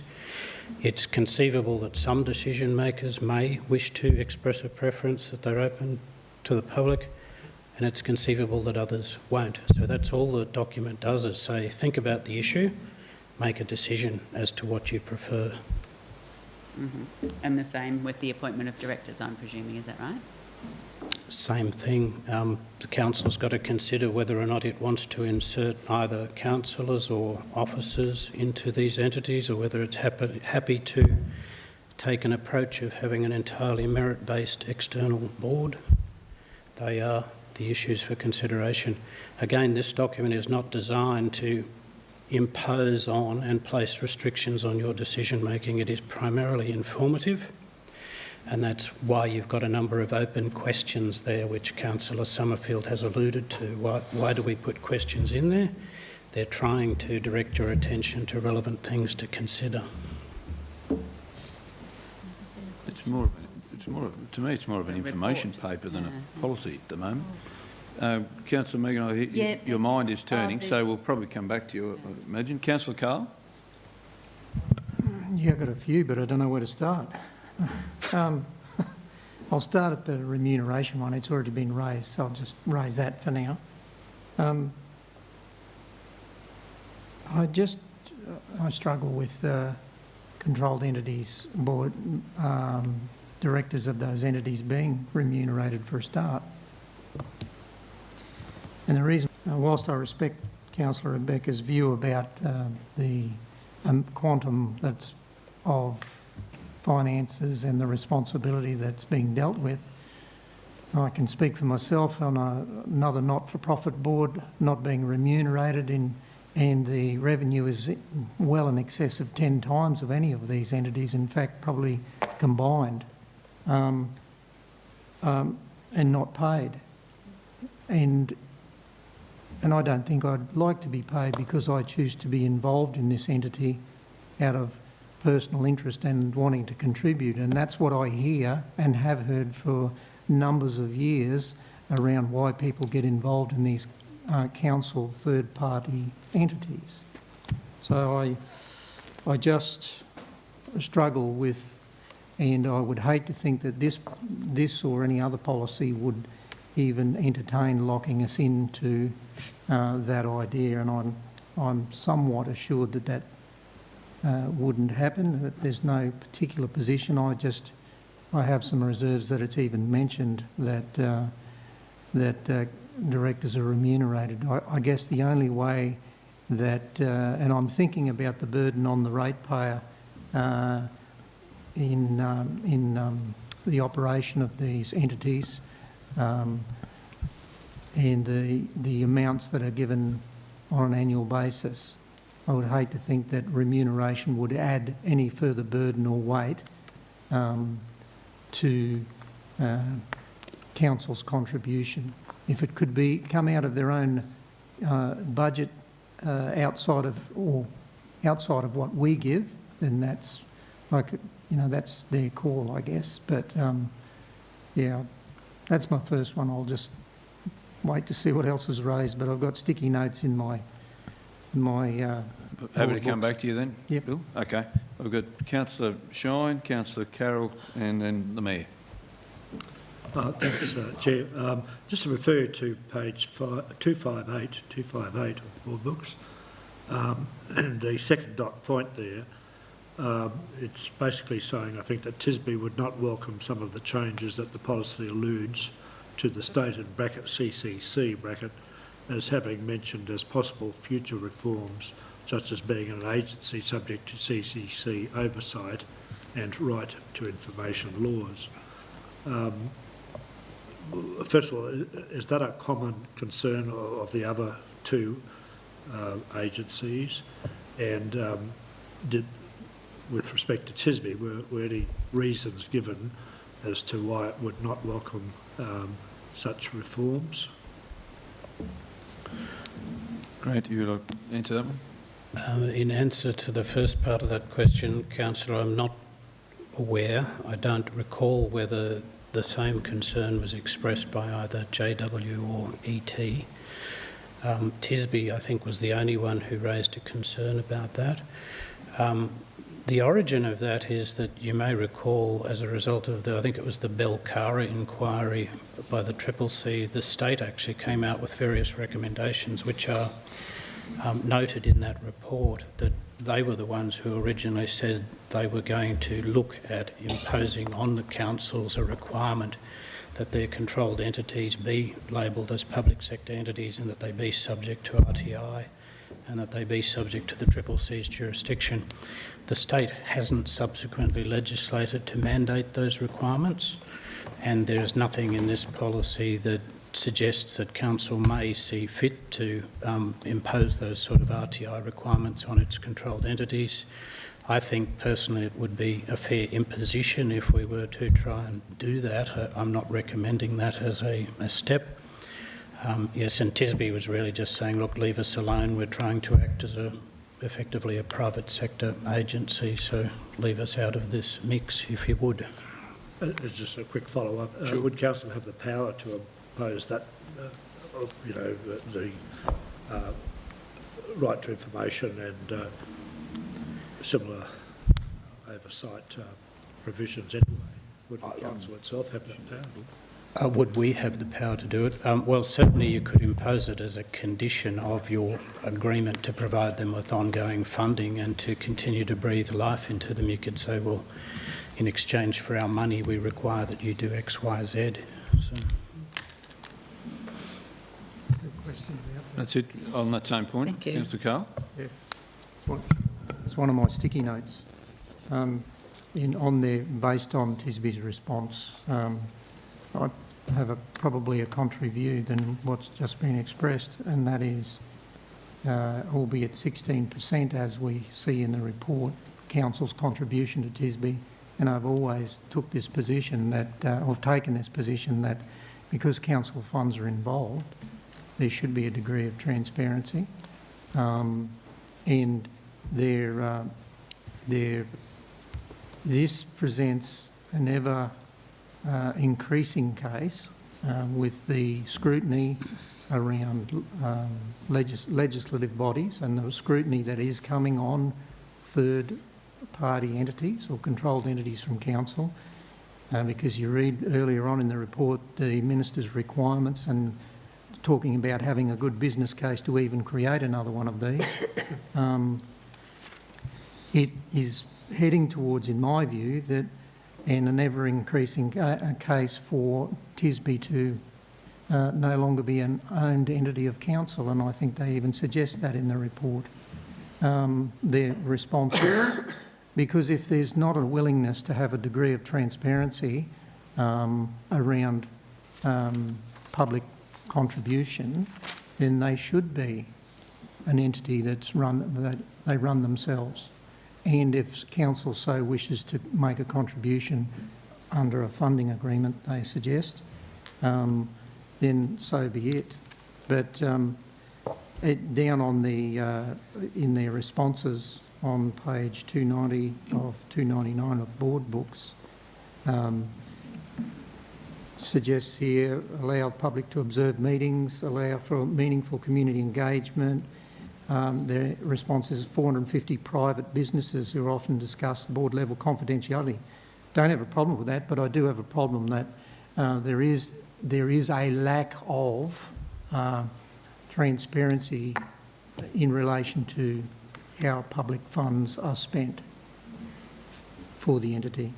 So you can't be half pregnant. Let's either go all the way, they become their own entity, and council can decide to make a contribution to other such organisations or entities that we make a contribution to. So, and that's based on their own response. So I guess that throws a spanner in the works for the policy position. But I'm feeling uncomfortable about Grant, and it's not a reflection on what you've drafted, but there is quite a deal of information to consider in this draft policy and how we move forward. I don't think we can successfully get our heads around. I don't feel confident to get my head around the entire content of the policy and some of the implications and some of the options that council can avail themselves of moving forward with this policy. Maybe we need to have a bit of a hold on it and actually have a few iterations on how we work through this. I'm getting a bit of a sense that might be where we end up here today, but nevertheless, I've got quite a number of questions. Thank you, Mr Chair. And just to mention here too, thank you, I've been waiting, but I tend to agree that I don't remember workshopping this. I may have been away when I had that full, but I don't know, and I think that we do need to. I think the difficulty here, and Grant, thank you for your work on this, But I think the difficulty here, we have three entities that are completely different, absolutely completely different. I mean, the Empire's been running itself very successfully. Their board's been running for a long time. TISBE's doing exactly what we set it up to do, and I think it's most important on that. The Empire it's critical that its board has the ability to make professional decisions. I think it's most important. They run something that is not in Council's bailiwick, and we shouldn't even be thinking about it. Oversight, yes, but they should really be able to continue what they're doing. TISBE is doing exactly what it was set up to do by previous council, and it's been very successful at it, particularly we've got a really good CEO in place there. I think perhaps there might be a discussion about whether it becomes its own entity or not. But if it doesn't, I think that for the amount of money we invest in it and the amount of business it brings here, I think that it's just fantastic. My concern, I mean, I take on board Councillor Bill's comments about people. I've always worked on boards for nothing as well, but I have to say that times have changed, and there's more stringent requirements on everyone that works on, particularly in a council entity, and as opposed to just a corporate, not a corporate entity as such, but another entity that's set up with no council oversight. And I think that my point of view would be that an honorarium would be appropriate, perhaps in light of the value that council and the community put on the work that's been conducted by those people. So I don't know how, what sort of a sum we're talking about, but they are running and trying to conduct business in our community on our behalf. I strongly support observers being there. If would they have the ability to ask observers to leave should they need to discuss something that they perceive to be confidential. So, I mean, that's the issue. I think in many cases, particularly like the Empire and TISBE, there might be something in particular that's actually quite confidential. In the case of John Dairy and Woolshed, the community out there is just dying to get back involved again, and I think that, should some families or members of the community out there want to attend, I don't think we'd be wanting to actually preclude them from going to those meetings, because it's embedded in their community and we want them to stay that way. And the other question I would ask, the Empire Theatres Board has said that they would fit any honorarium/remuneration inside council's allowance. Is that true of the other two boards? Question maybe Grant might have more information on that. I think. Yeah, I think the upshot of it is this needs a lot more discussion, and I don't think it'll be ready to be adopted at the meeting next week. No, that's okay. But I think I don't know, and maybe that's one of the cruxes of my question was. This policy is a little bit this way, a bit different to others, because we have three entities that are completely different. That's part of the answer, but it's also designed as a framework to be much broader than simply your controlled entities. Your controlled entities are simply a minor subset of beneficial enterprises. So whenever the council decides to help somebody, and that help isn't being given under the community grants policy, then this is the decision-making framework for that as well. Yeah. So. Okay, thank you. Thank you for that. That explains a bit about why it's quite different to the others we have. Mayor? Well, I won't comment on John Dairy and Woolshed, Mr Chair, but I will comment on Toowoomba and Surat Basin Enterprise and the Empire Theatre. The people I've spoken to who are on the board of the Empire Theatre get their reward by knowing that they are managing at a board level one of the most successful regional theatres in Australia. And I don't think, in my view, and I agree with Councillor Carl, that these people are doing it for much other than the reward they get that I just mentioned. In terms of observers at that particular board, I don't think there'd be a problem for it to have an observer at all. In terms of TISBE, as you know, Brian, the CEO and I, we are observers and we go there. But I want to take you back to a period in the last term where there was, or it might have even been a little before that, and I can't give you the date, where there was a request from TISBE that we, in fact, remunerate the chairman of the board who was doing significant work. That was refused by this council. And I guess that would have an effect, the effect of that and the ripples of that through the TSB board caused me to have some fairly serious discussions with those. But once again, TSB has been, as Councillor Taylor has said, has been incredibly successful. And I think that's not only on the state scene, but also nationally they're recognised as being one of the most, one of the better regional economic development groups you'd find anywhere. So I think we need to have some discussions, and I can't see anyone on the board of TSB, apart from the chair, who does spend a fair bit of time out of their working life to do things, which I think needs rewarding. But the reward they get is clearly what they've brought to this community. You know, $450,000 a year we get them. My understanding is there are 26 employees there. You equate those two out. They get significant money from elsewhere, and you know, I guess that if this council decided that we oughtn't to fund them, I'm pretty sure they'd survive in a way, not in the way they're surviving now, but they'd survive in a way that would continue to serve this community properly. Councillor Mercer. Thank you, Chair. I do take on board Councillor Carl's comments, but I really believe we need to workshop this further. With all due respect, I think there is a great deal of transparency when it comes to the likes of particularly the Empire Board or Empire Theatres entity and TSB entity, when they come here and they report to us directly, and particularly now when we now ask for the quarterly acquittal, I think there's great transparency there. We also have the opportunity to sit as observers on their boards. So I actually don't agree with the further legislative requirements of RTI and CCC requests that we've put into the policy. So I, with all due respect, ask that we do a workshop further on that, because I think there's a lot that needs to be worked through here, and particularly around the remuneration. So I request that we have a workshop further on this. Okay, so we've got Councillor Nancy. I think I'm back to you now. Thanks, Chair. Look, there's a lot of questions being asked around the table, a lot of conflicting views. In addition, the feedback by the three entities hasn't been taken on board, and so I would actually like to move an alternative motion, and that is that we defer this policy until it has been reviewed and put in an appropriate format and workshopped with councillors before coming back to council for a decision.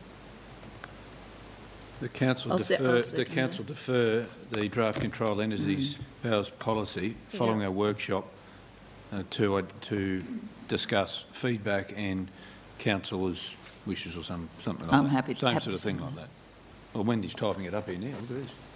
To further consider and review its format.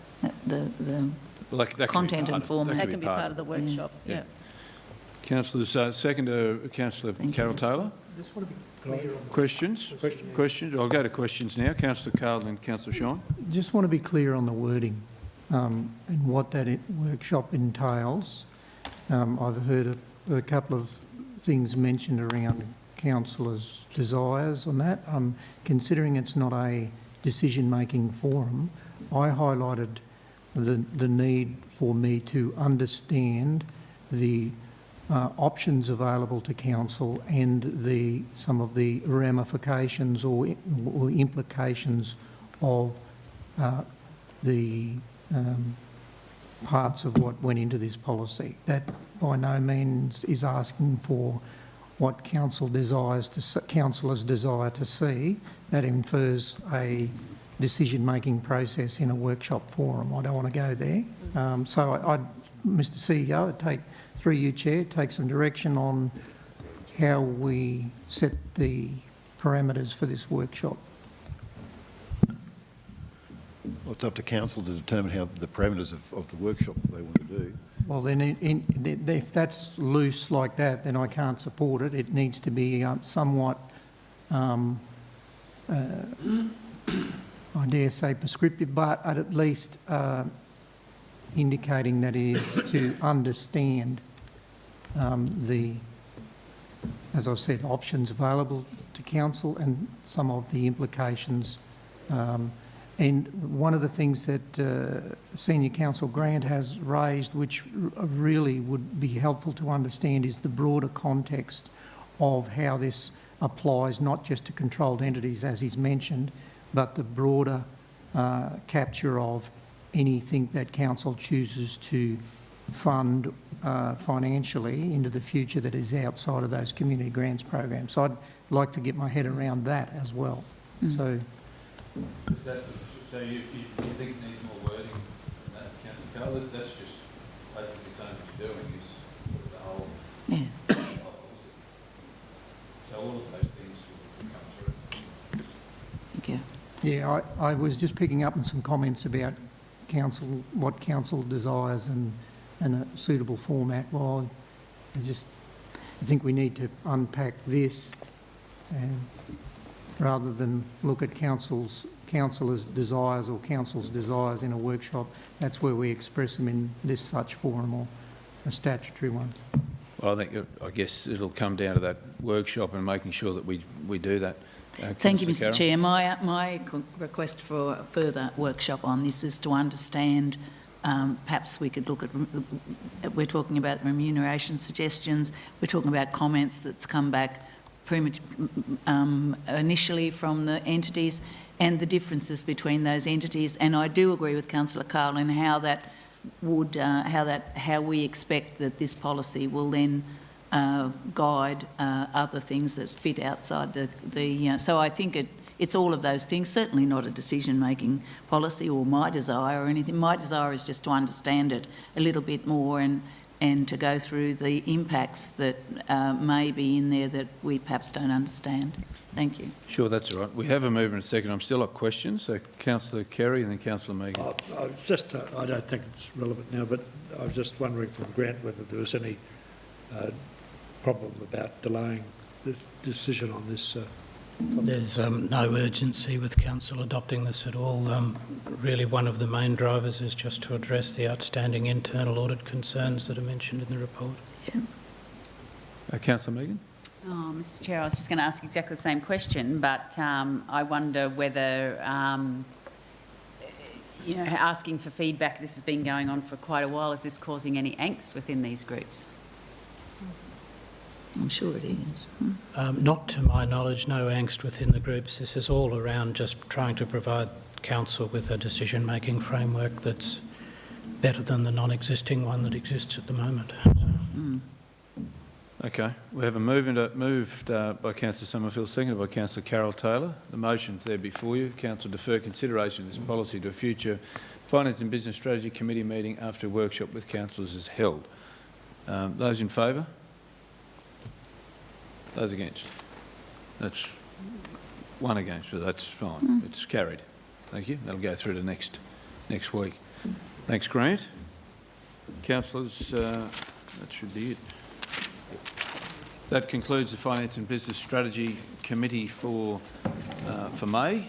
Councillors, thank you. Thanks for those in the gallery, the hundreds here and hundreds at home watching. Appreciate it.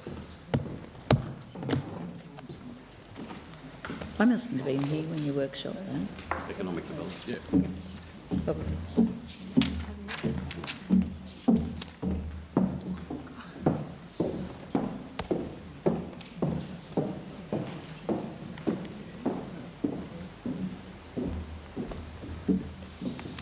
Councillors, I'll officially declare open the Economic Development meeting. As you are aware, there is no matters to come forward.